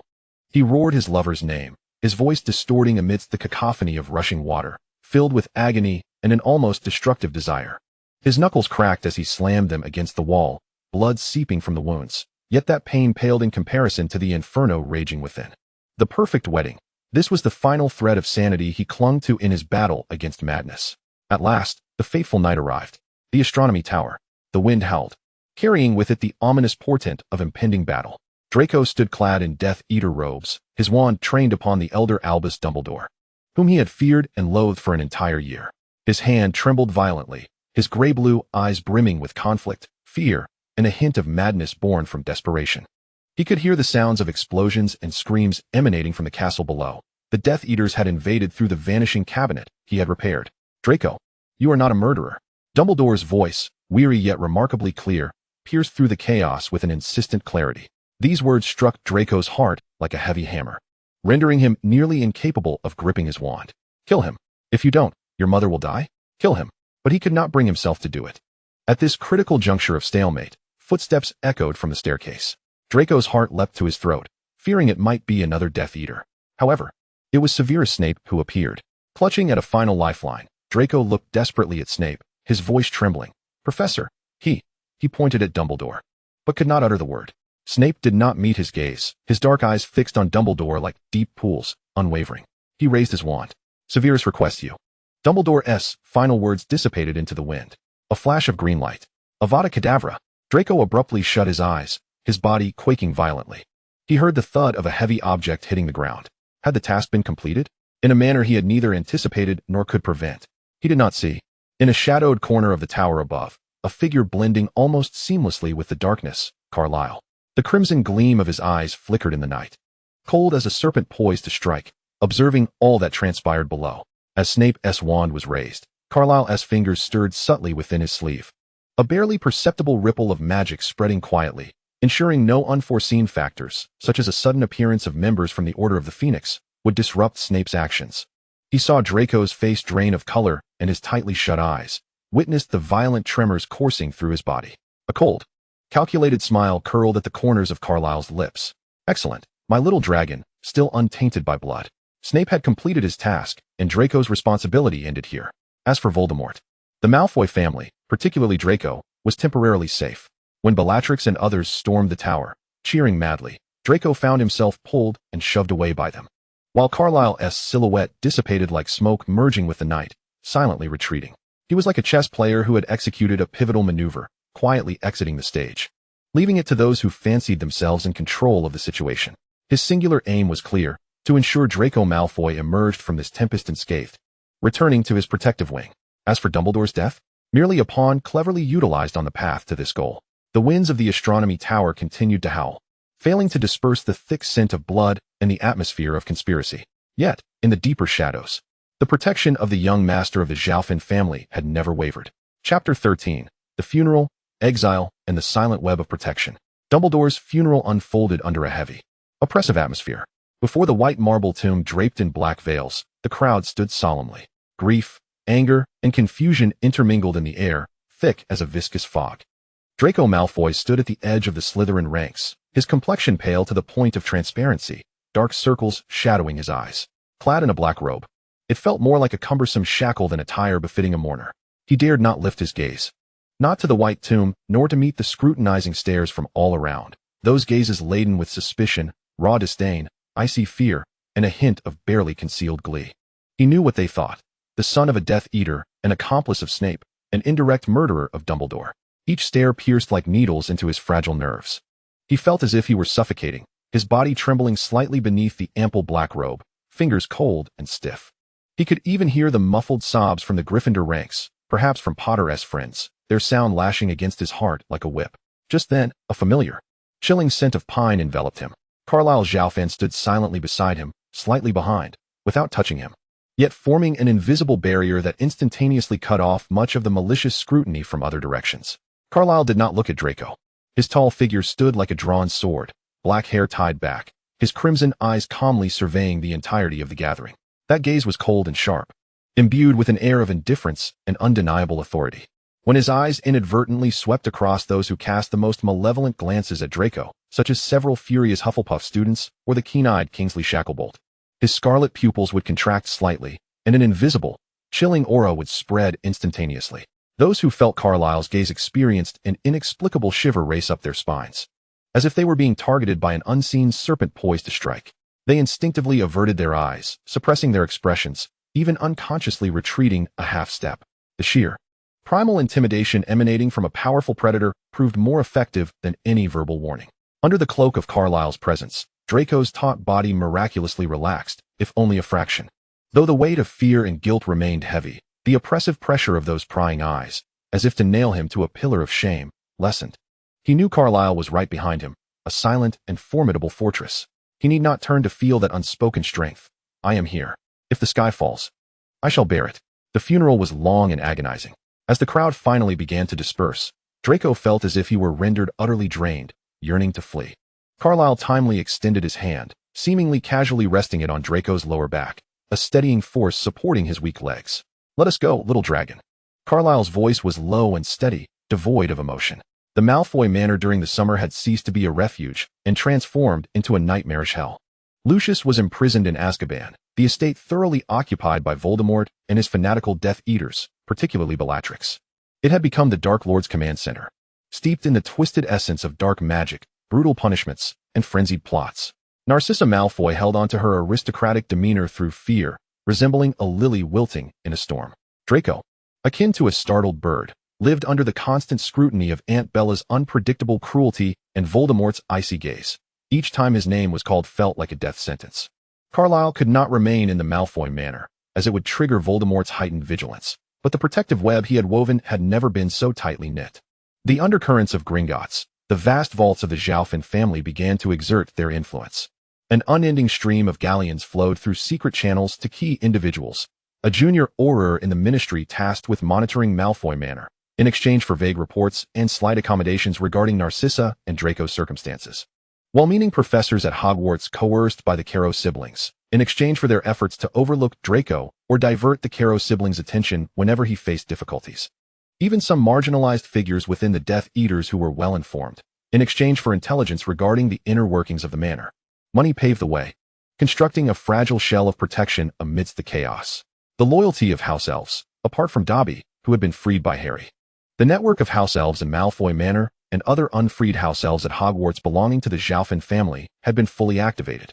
They flitted like ethereal phantoms between the walls and floors, silently transmitting the fury of Bellatrix, the schemes of the Death Eaters, and even the occasional whispered reference from Voldemort regarding the Malfoy mother and son through an intricate web of magical sigils, to a specially crafted thorn rose ring in Carleil's possession. The security net across the continent. Carleil personally ventured to Germany and France under the pretext of addressing urgent family matters, yet in truth, he sought to confirm and reinforce two high-security sanctuaries buried deep within the Black Forest and the subterranean chambers of the Paris Ministry of Magic. The ancient defensive enchantments were reactivated, and loyal guards from the House of Zabini were discreetly deployed. Should the situation in Britain deteriorate entirely, or should Voldemort issue a final decree against Draco and his mother, Carleil would not hesitate to activate the prearranged spatial transfer enchantment, whisking Draco and Narcissa away from the very jaws of hell. To this end, he even clandestinely studied and replicated the coordinates of the Flu network nodes at Malfoy Manor, preparing for a forceful breach of any blockade. Draco was oblivious to these tumultuous protective measures lurking in the shadows, yet he sensed a faint glimmer of security. When he was tormented in the manor by Bellatrix's Cruciatus curse, as she deemed him insufficiently resolute, Carleil would invariably appear the following day, taking him away under the guise of handling Zabini family affairs for a few hours, allowing him a brief respite to heal. When Voldemort's serpent-like red eyes swept over him, laden with scrutiny and dissatisfaction, Carleil would skillfully redirect the conversation, discussing the potential substantial support the Zabini family could offer to the Dark Lord's endeavors, thus diverting that lethal attention. Carleil Zabini, akin to a spider weaving fate at the center of its web, employed wealth, magic, intelligence, and cold calculation to uphold a precarious yet unwavering sky for his precious platinum treasures beneath Voldemort's gaze. Chapter 14. The Prison and Battlefield of the Seventh Year. Hogwarts in its seventh year, under the dominion of the Caro siblings, had devolved into a stifling prison. Joy was forbidden, freedom stifled, and defense against the dark arts had metamorphosed into a mere curriculum of torture and pure blood indoctrination. Fear spread through the castle like a plague. Draco Malfoy returned to this familiar fortress, yet found no semblance of belonging. He was no longer the proud Slytherin prince, but a prisoner marked by disgrace, shrouded in fear and surveillance. The Caro siblings, aware of his father's imprisonment in Azkaban and his prior failures, did not extend their attention as protection, but rather with malice and disdain. He was coerced into participating in humiliating purges, witnessing the Caro's brutal punishments of younger students, yet could do nothing to intervene, suffering in silence. He became increasingly reticent, his gaze hollow, resembling a mere shell of a being, only in the stillness of the night, or in some secluded corner, like the abandoned potion storage room, which became his new, temporary refuge. Would a flicker of light ignite in his vacant eyes upon the ghostly appearance of Carleil? Carleil could not openly confront the Caro siblings, as it would expose the facade of the Zabini family's neutrality and place Draco in even greater peril. Yet he guarded Draco through more clandestine means. An invisible barrier, when Electo Caro grinned wickedly, intending to use Draco as a gruesome teaching specimen. His curses would inexplicably twist and dissipate mere inches from Draco, as if colliding with an unseen wall. Electo, bewildered, assumed it was a misfire or interference from the castle's ancient magic, and could only curse as he redirected his ire towards another target, often a more vulnerable Muggle-born student. Draco, shaken and drenched in cold sweat, sensed a familiar chill brush past him. Fortunate escapes, when the wolfish greyback and his pack of Death Eaters pursued students for sport. Mere moments from pouncing on the isolated Draco, the enormous suits of armor or gargoyles overhead would conveniently shift and tumble, crashing down with a resounding clamor, either injuring the werewolves or successfully blocking their path, granting Draco precious moments to flee. Such strokes of luck occurred with alarming frequency, even causing Draco to feel an eerie sense of foreboding. Isolation of information. Any rumors suggesting Draco was a traitor or a comrade of Potter would mysteriously vanish before they could spread. Those who attempted to disseminate such tales might inexplicably suffer broken limbs on level ground, or find their contraband possessions unexpectedly discovered and reported to the Caros. Carleil extinguished any potential sparks that might ensnare Draco in deeper peril with ruthless efficiency. Draco became a unique entity within this prison of Hogwarts. Positioned at the eye of the storm, monitored by Death Eaters, feared or despised by other students, yet curiously evading the most direct and brutal onslaughts. He resembled a puppet suspended by invisible strings, navigating each day in a numbed, arduous fashion through the protective web meticulously woven by Carleil. Carleil's presence was his sole lifeline amidst this mire of despair, the only reason he retained a modicum of clarity and had not succumbed to utter collapse. At last, war erupted without warning, yet somehow seemed preordained. The return of Harry Potter ignited the fuse. The castle instantly transformed into a battlefield. The brilliance of spells flashed like the scythe of death, flickering and crashing through corridors, the great hall, and towers. Roars, screams, cries, and the thunderous crashes of collapsing walls melded into a chaotic and bloody symphony. Draco was stunned at the onset of the first explosion. He was swept up by the tumultuous crowd, like a headless fly. Fear clenched his heart. All he desired was to find his mother, Narcissa Malfoy, amidst the chaos. Frantically called out Draco's name, her beautiful face drained of color, her eyes reflecting the primal terror of a mother. Just as a blinding green light, unknown in origin, was about to strike the panicked Draco, it suddenly veered away, as if nudged by an invisible hand, crashing violently into a nearby stone pillar, shattering it into debris. Draco was thrown to the ground by the force of the blast. Shards grazed his cheek, leaving a searing pain, yet narrowly missed his vital areas. Trembling, he looked up, only to see the frantic figures fleeing and the spells soaring above. Unable to discern who had saved him, yet within him surged a peculiar intuition. Carleil. Such occurrences repeated themselves. When the wolf greyback caught the scent of the Malfoy scion and lunged at Draco with a sneer, the floor beneath him inexplicably collapsed, throwing him into disarray, allowing Draco to scramble into a classroom. When a Death Eater recognized Draco and gleefully shouted to capture the Malfoy brat for a reward from the Dark Lord, the banister beneath that Death Eater suddenly shattered, sending him tumbling from several stories high, while the binding curse dissipated mere feet before Draco. In the chaotic battlefield, Draco stumbled like a boat tossed in a storm. Each time he faced a potentially lethal crisis, it was invariably a series of inexplicable accidents or coincidences that intervened. He could not see his guardian, yet he could distinctly feel that pervasive, chilling, yet reassuring protective force. This power, like a ghost, silently cleared the path of deadly thorns before him. Narcissa felt it too. In her quest for Draco, she was repeatedly buffeted by the explosive shock waves or impeded by falling debris, yet at the direst moments, she felt a gentle yet irresistible force guiding her away, narrowly avoiding lethal curses or steering her toward a comparatively safe path leading to Draco's eventual appearance.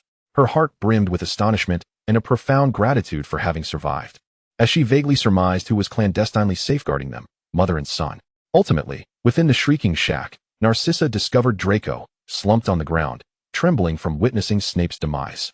The mother and son embraced tightly in that life-or-death moment. Meanwhile, in the local cellar, Bellatrix, in a fit of hysteria, compelled Narcissa to ascertain whether Harry Potter was dead. At the moment when Narcissa's trembling fingers reached toward Harry's breath, she distinctly sensed a chilling and potent field of will enveloping her and Harry. That will silently conveyed a message, lie. It was a force so formidable, so unquestionable, imbued with a familiar sense of security for Narcissa and a cold threat to potential interlopers. In that instant, Narcissa comprehended, inhaling deeply. She summoned every ounce of strength to declare the pivotal falsehood. He is dead. This lie, bolstered by Carleil's silent will, bore an astonishing authenticity.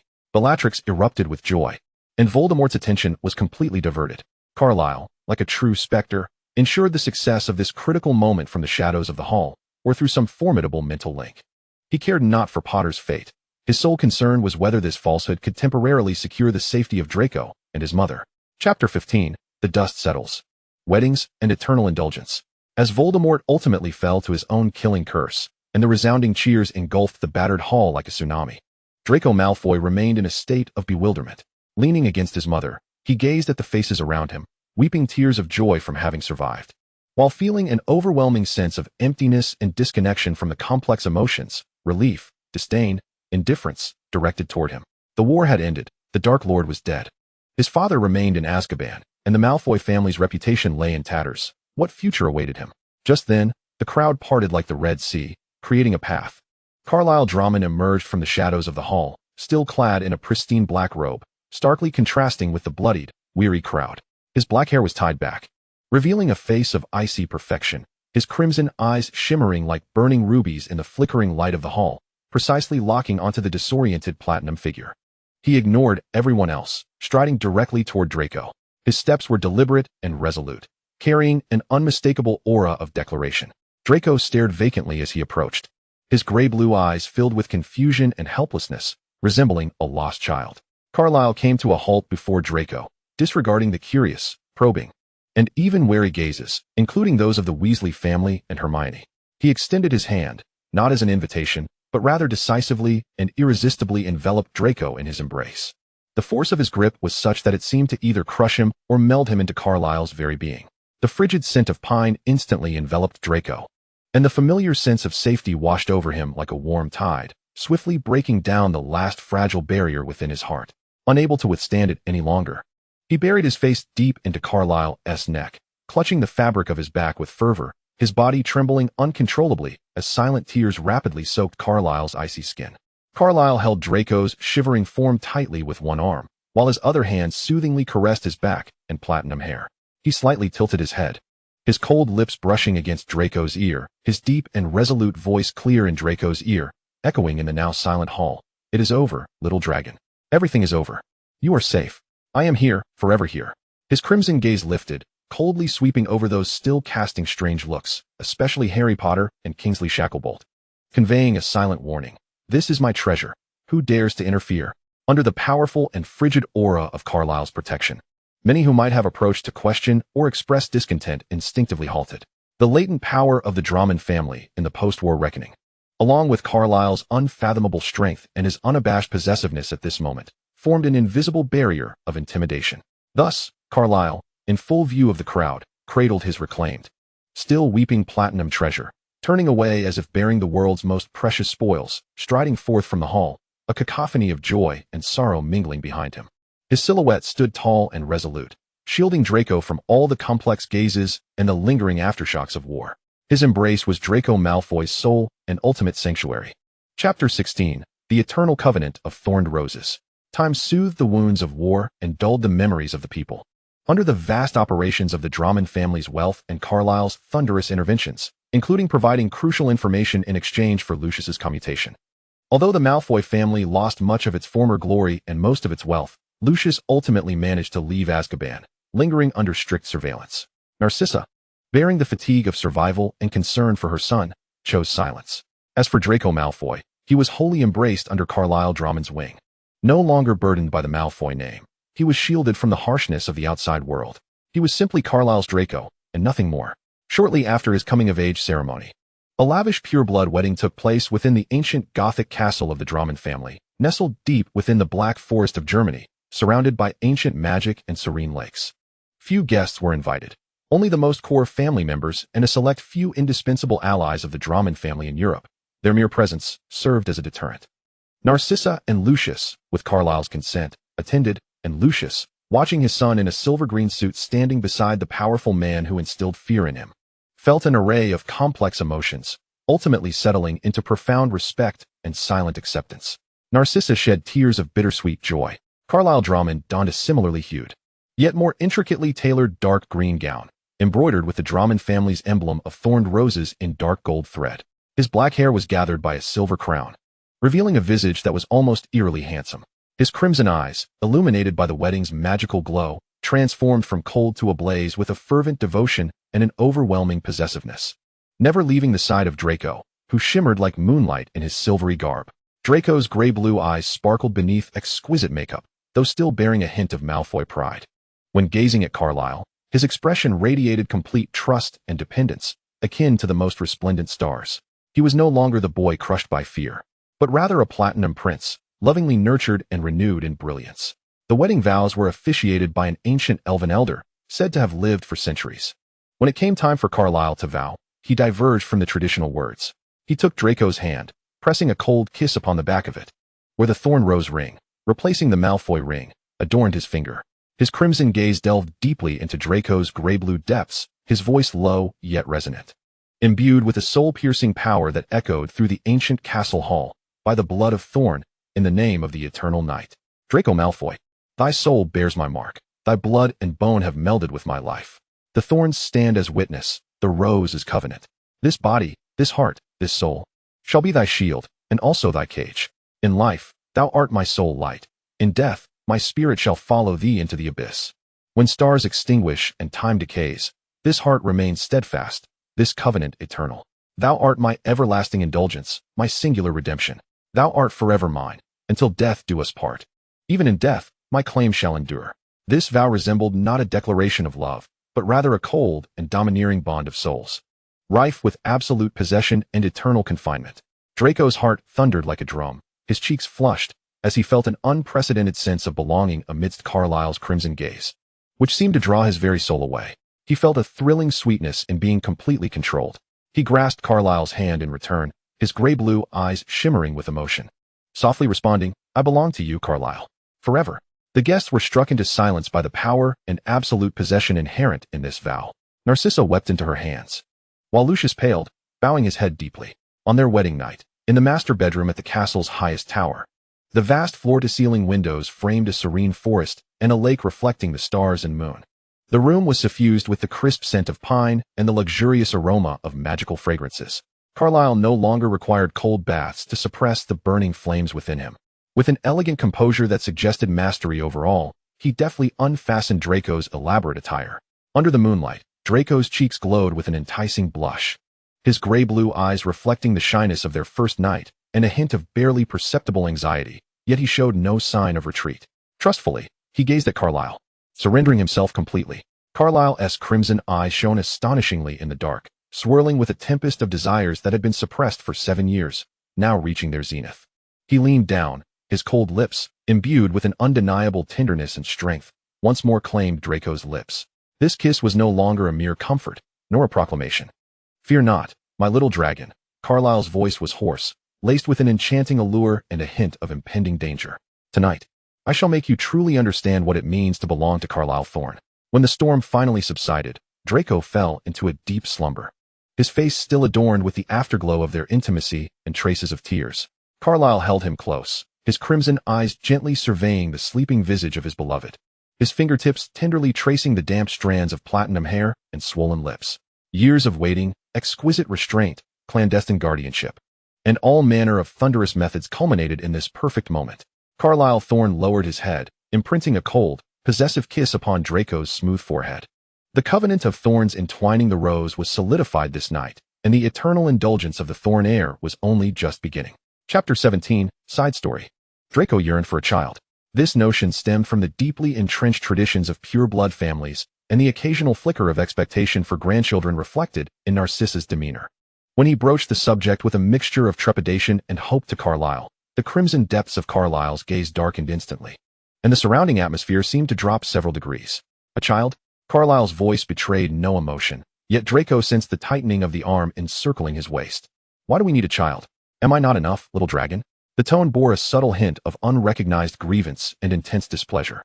To Carleil, any entity that could divert Draco's attention or occupy his time and affections was an intolerable intruder. Draco felt a blend of exasperation and amusement. He turned to cup Carleil's cold face, his gray-blue eyes locking onto the turbulent crimson orbs. Of course you are enough, Carleil. But it is different. A child that carries our blood, a continuation of you and me. Do you not yearn for that? Carleil regarded Draco's earnest anticipation in silence. His internal resistance resembled a thicket of thorns, yet Draco's gaze, imbued with hope, entwined like the most resilient vine, gradually softening the sharp edges. Ultimately, he capitulated, albeit with exceedingly stringent conditions. Very well, Carleil's voice was low, but absolute safety must be ensured. Natural childbirth poses too great a risk. I shall seek the safest and most reliable magical conception methods or potions to assist. I will not permit Draco to endure even a modicum of the pain and peril of childbirth. Moreover, there shall only be one. He raised a finger, his crimson eyes brimming with undeniable resolve. One is already the limit. The Thorn family does not require a multitude of offspring. I merely need to ensure my rightful succession is secured. More importantly, he leaned closer to Draco's ear, whispering with a hint of morbid obsession. Your love and attention must belong solely to me. Not even a child may take too much away. Though Draco felt Carleil's reaction was somewhat excessive. He had long grown accustomed to his unconditional adoration and meticulous protection, even finding a peculiar sweetness in being so intensely cherished. He nodded in agreement. All right. I will listen to you. Thus commenced a meticulously orchestrated conception plan, overseen entirely by Carleil Zorvan, akin to the highest echelon of magical experimentation. He personally sifted through the treasures of the oldest potion families in Eastern Europe, seeking formulas that would maximize protection for the mother, Draco, while optimizing the embryo. He lavishly hired the most authoritative fertility therapist from St. Mungo's, accompanied by thorn guards, for regular checkups. He even designed and set up a nurturing sanctuary deep within the castle, shielded by layers of protective enchantments, ensuring that Draco could experience absolute safety and comfort during the gestation period. Throughout the pregnancy, Carleil's fervent tenderness reached its zenith. A diligent scholar, his study was cluttered with tomes such as the Comprehensive Guide to Magical Pregnancy Care, Essences of Millennia-Old Maternity Potions, and How to Soothe the Emotional States of Expectant Partners, as well as some Muggle psychology works on pregnancy, magically translated. He became the most devoted student, obsessively researching every detail, from Draco's daily nutritional intake, measured to the milligram, to the magical musical frequencies that would soothe his mind during pregnancy. As a vigilant guardian, unless for exceedingly important family affairs, typically handled remotely via the two-way mirror or Patronus, Carleil was almost never apart from Draco.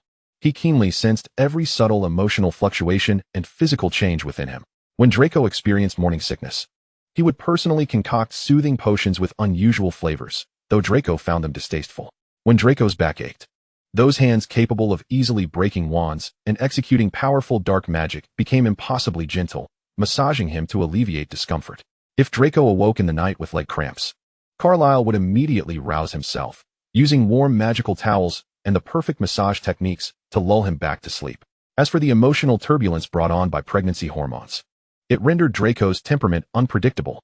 He would erupt in fury over a cup of red tea that was a mere degree off in temperature, feel inexplicably dejected because a particular rose in the garden did not bloom to perfection, and even question you with a sense of grievance if Carleil glanced at a document for a few seconds, wondering if you thought he had become less appealing and no longer cared for him. In the face of these seemingly unreasonable emotions, Carleil exhibited a remarkable patience and tolerance. He perpetually embraced Draco with gentleness, soothing him with a rich, mellifluous voice, fulfilling all his whimsical desires, even if it meant procuring a specific cake freshly baked in a quaint town across the Alps at 3 in the morning. Carleil could manage it within half an hour through the Draven family's network of enchanted travel and house elves, meticulously addressing each of his slightest anxieties. In his crimson gaze, there resided an inexhaustible well of adoration and compassion, devoid of even a hint of impatience. He resembled a dragon safeguarding a fragile treasure, diligently shielding Draco from all potential tempests with his cold, protective scales.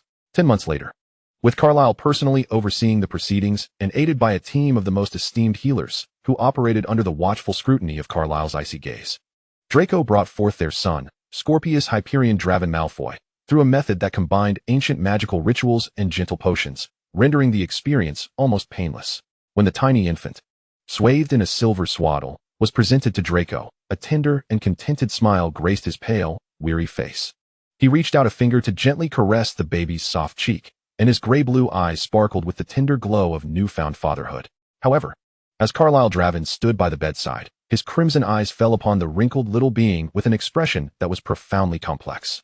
It contained scrutiny, assessment, and a detached indifference akin to the completion of a task, but beneath it all lay an intense, unabashed repulsion.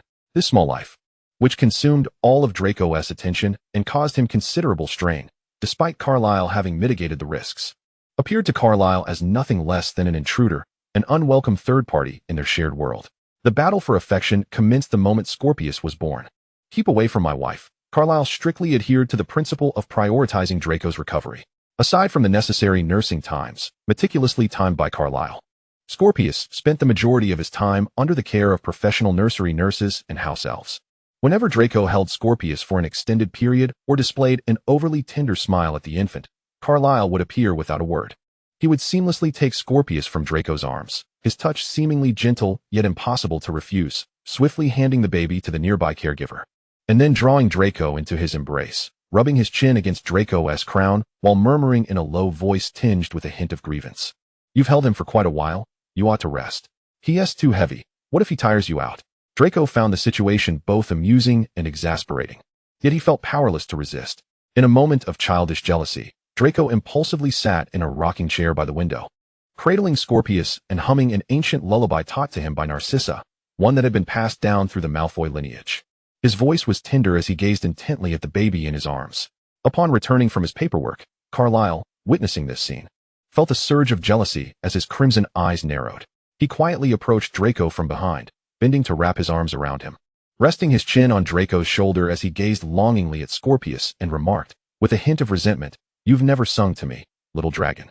The warmth of his breath brushed against Draco's ear, laced with an accusatory undertone. Amused, Draco turned to plant a kiss on Carleil's cheek, saying, "Stop it, Carleil. He is still an infant." Carleil huffed softly, tightening his hold and pulling Draco closer, declaring his claim with a kiss on the side of Draco's neck, completely disregarding the curious gaze of Scorpius from the swaddle. An unexpected disappearance occurred when a caregiver took Scorpius for a stroll in the castle's sunlit corridors. Draco and Carleil were sipping tea not far away, yet Draco's gaze would inevitably drift toward the baby carriage. Carleil set down his teacup and discreetly flicked his finger under the table. Suddenly, one of the carriage wheels became wedged in an almost invisible crack in the floor, leaving it immobile. The caregiver, flustered, began to check the situation. Seizing the opportunity, Carleil took Draco's hand and said, "It seems Scorpius will need a bit of time before he can continue his walk. Come, little dragon. Let me accompany you to see how your newly nurtured moonlight roses are blooming." This deftly diverted Draco's attention. Scorpius grew up within the walls of Zorvan Castle, benefiting from the finest material conditions, the most stringent protection. Carleil's obsession with Draco's safety extended to their son, and the most elite magical education. Yet, he intuitively understood that the way his father Carleil looked at him was starkly different from the way he regarded his father Draco. That gaze was deep, evaluative, imbued with the sense of observing a precious item that required careful preservation yet should not occupy too much space. Scorpius inherited Draco's platinum hair and gray-blue eyes, but his temperament was a curious amalgamation of Malfoy pride and an unusual calmness and perceptiveness beyond his years. He learned early on to be affectionate in front of his father Draco, while maintaining silence and absolute decorum in front of Carleil, instinctively refraining from encroaching upon the time that belonged to Draco, for he knew that was an absolute taboo zone for his father Carleil. Carleil did not harbor a lack of affection for Scorpius. His feelings were extraordinarily complex, intertwined with a sense of duty toward the continuation of their bloodline, a protective instinct for all that Draco cherished, and a deeply rooted displeasure stemming from Scorpius sharing Draco's love. He would occasionally cast a rare approving glance when Scorpius exhibited remarkable magical talent. He would instantly appear at Scorpius's side in moments of danger, even if it was merely a particularly aggressive magical tree guardian in the garden. Using his cold gaze to repel the threat, he would begrudgingly participate in family time at Draco's request, such as supervising Scorpius as he practiced the simplest levitation spell, though most of the time, he merely sat beside him, his gaze still glued to Draco. However, to Scorpius, Carleil represented a formidable and frigid bastion, an entity to be revered and kept at a distance. All his admiration and reliance were unreservedly given to the Father Draco, who would tenderly narrate tales of magical creatures, vigilantly watch over him through the night when he fell ill, and whose smile radiated like the most exquisite moonlight. In the eternal embrace of daily life and unchanging possession, time flowed quietly within Zorvan Castle. The external tumult of shifting powers within the Ministry of Magic, the rise of new dark wizards, and the novelties of the Muggle world were all warded off by the castle's heavy stone walls and Carleil Zorvan's imperceptible influence. Here, time seemed to be suspended in an eternal amber, meticulously crafted by Carleil, existing solely for Draco. The life of Draco Malfoy was the perfect blend of exquisite luxury and absolute control. Tailored freedom. He is granted the liberty to roam freely within the castle's myriad corners, to possess the most exquisite flying broomstick, albeit under the watchful eye of Carleil, who meticulously regulates his altitude and speed, ensuring that a guard follows at a prudent distance. To cultivate any rare magical flora that pleases his fancy, with Carleil procuring the finest seeds and the most skilled horticulturists. And to peruse tomes of forbidden knowledge, carefully curated by Carleil to exclude any perilous or unhealthy content. He is even bestowed with a private library rivaling that of Hogwarts itself. Yet, all this freedom exists within the confines delineated by Carleil. Should Draco wish to attend a ball at the German Ministry of Magic, Carleil will personally accompany him, keeping him ensconced within his line of sight and arm's reach, thwarting any potential advances. If Draco longs to converse with Pansy Parkinson across the English Channel via a two-way mirror, the duration of their call will be meticulously recorded by the house elf and casually reported back to Carleil, should it exceed a predetermined safe limit. Carleil is invariably present to interject with matters of greater importance. Exquisite control. Every aspect of Draco's existence is a testament to Carleil's pathological attention to detail. Each garment he wears is either selected or designed by Carleil himself, typically in shades of silver green or deep emerald, complementing his platinum hair, ensuring impeccable tailoring, top-tier materials, and high collars to minimize the chances of prying eyes on Draco's neck. His meals are prepared by house elves designated by Carleil, having passed the most rigorous loyalty tests, with nutritional ratios precise to the calorie and flavors tailored to Draco's preferences. Carleil can even recall a fleeting mention of a dish Draco once craved, ensuring its appearance at the dinner table the following day. The temperature, humidity, and lighting of Draco's bedroom are expertly regulated by magical wards, ensuring his utmost comfort. Carleil tends to Draco's life as one would a rare and precious instrument, delicately tuning each note of his existence. Unwavering jealousy and possession. Carleil's jealousy has not waned with the passage of time. Rather, it has become interwoven with his very being. On one occasion, while Draco was perusing a newly arrived fashion magazine featuring a striking male model, purely for the appreciation of attire, that magazine mysteriously vanished from Draco's study that very night, replaced by one deemed more suitable, a young and handsome magical botanist, hired by Carleil to satisfy Draco's interest in a rare moonlight herb. Gazed at Draco a moment too long during his first report and was gone by the next day, abruptly leaving due to a fabricated family emergency, never to return.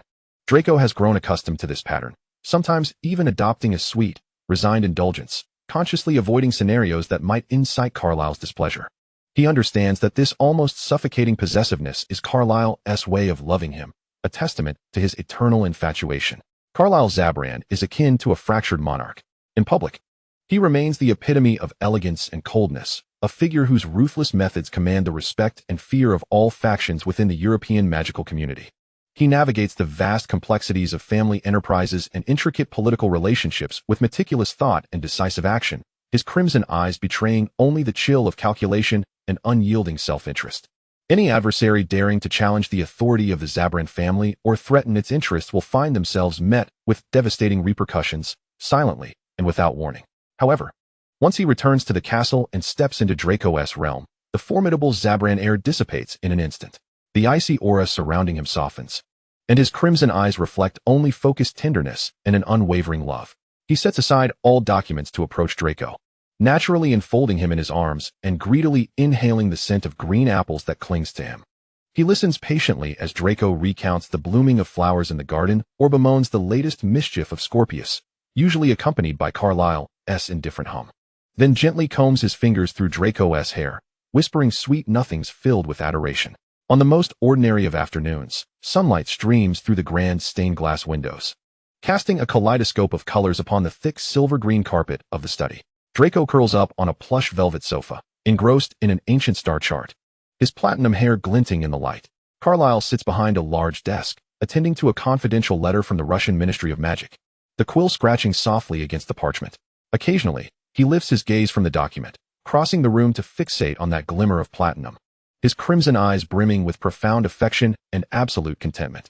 He lays down the quill, approaches the sofa, leans over, and gently kisses Draco's furrowed brow. "Are you weary? Would you care to rest?" His voice is deep and tender. Draco looks up, his gray-blue eyes reflecting the sunlight, a smile of reliance gracing his lips. "I'm well enough. I'm just deciphering this ancient celestial projection, and it's a bit intricate." Carleil takes a seat beside him, drawing Draco into his embrace, allowing him to lean against his cool chest, then accepting the chart from his hands, his long fingers tracing the complex star paths as he explains them in a calm, clear voice. The chill of his body envelopes Draco, the steady rhythm of his heartbeat echoing in his ears, Carleil's dulcet tones weaving a hypnotic spell. Draco's eyelids grow heavy, and he eventually succumbs to slumber in Carleil's arms. Carleil pauses his explanation, gazing down at his beloved's defenseless sleeping face. He carefully shifts his position to ensure Draco's comfort, then gestures for a soft silver-green blanket, gently draping it over him. He remains in this posture, motionless, like a dragon guarding a priceless treasure.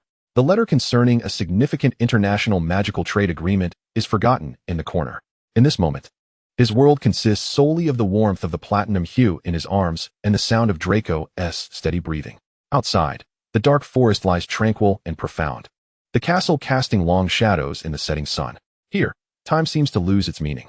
Carleil Zorvan cradles his eternal infatuation, his crimson eyes reflecting the visage of Draco in peaceful slumber, as if captured within a timeless painting. Thorns entwine with roses, drawing sustenance while providing the most formidable protection. The rose blooms serenely within the thorn's embrace, offering all its brilliance and fragrance solely to that one obsessive guardian. This is their eternity, within the passage of time at the Zorvan Castle, entwined in the depths of their souls, lost in the reverie until the end of time. The end. If you enjoyed this, please like, comment, and subscribe. Thank you for your support.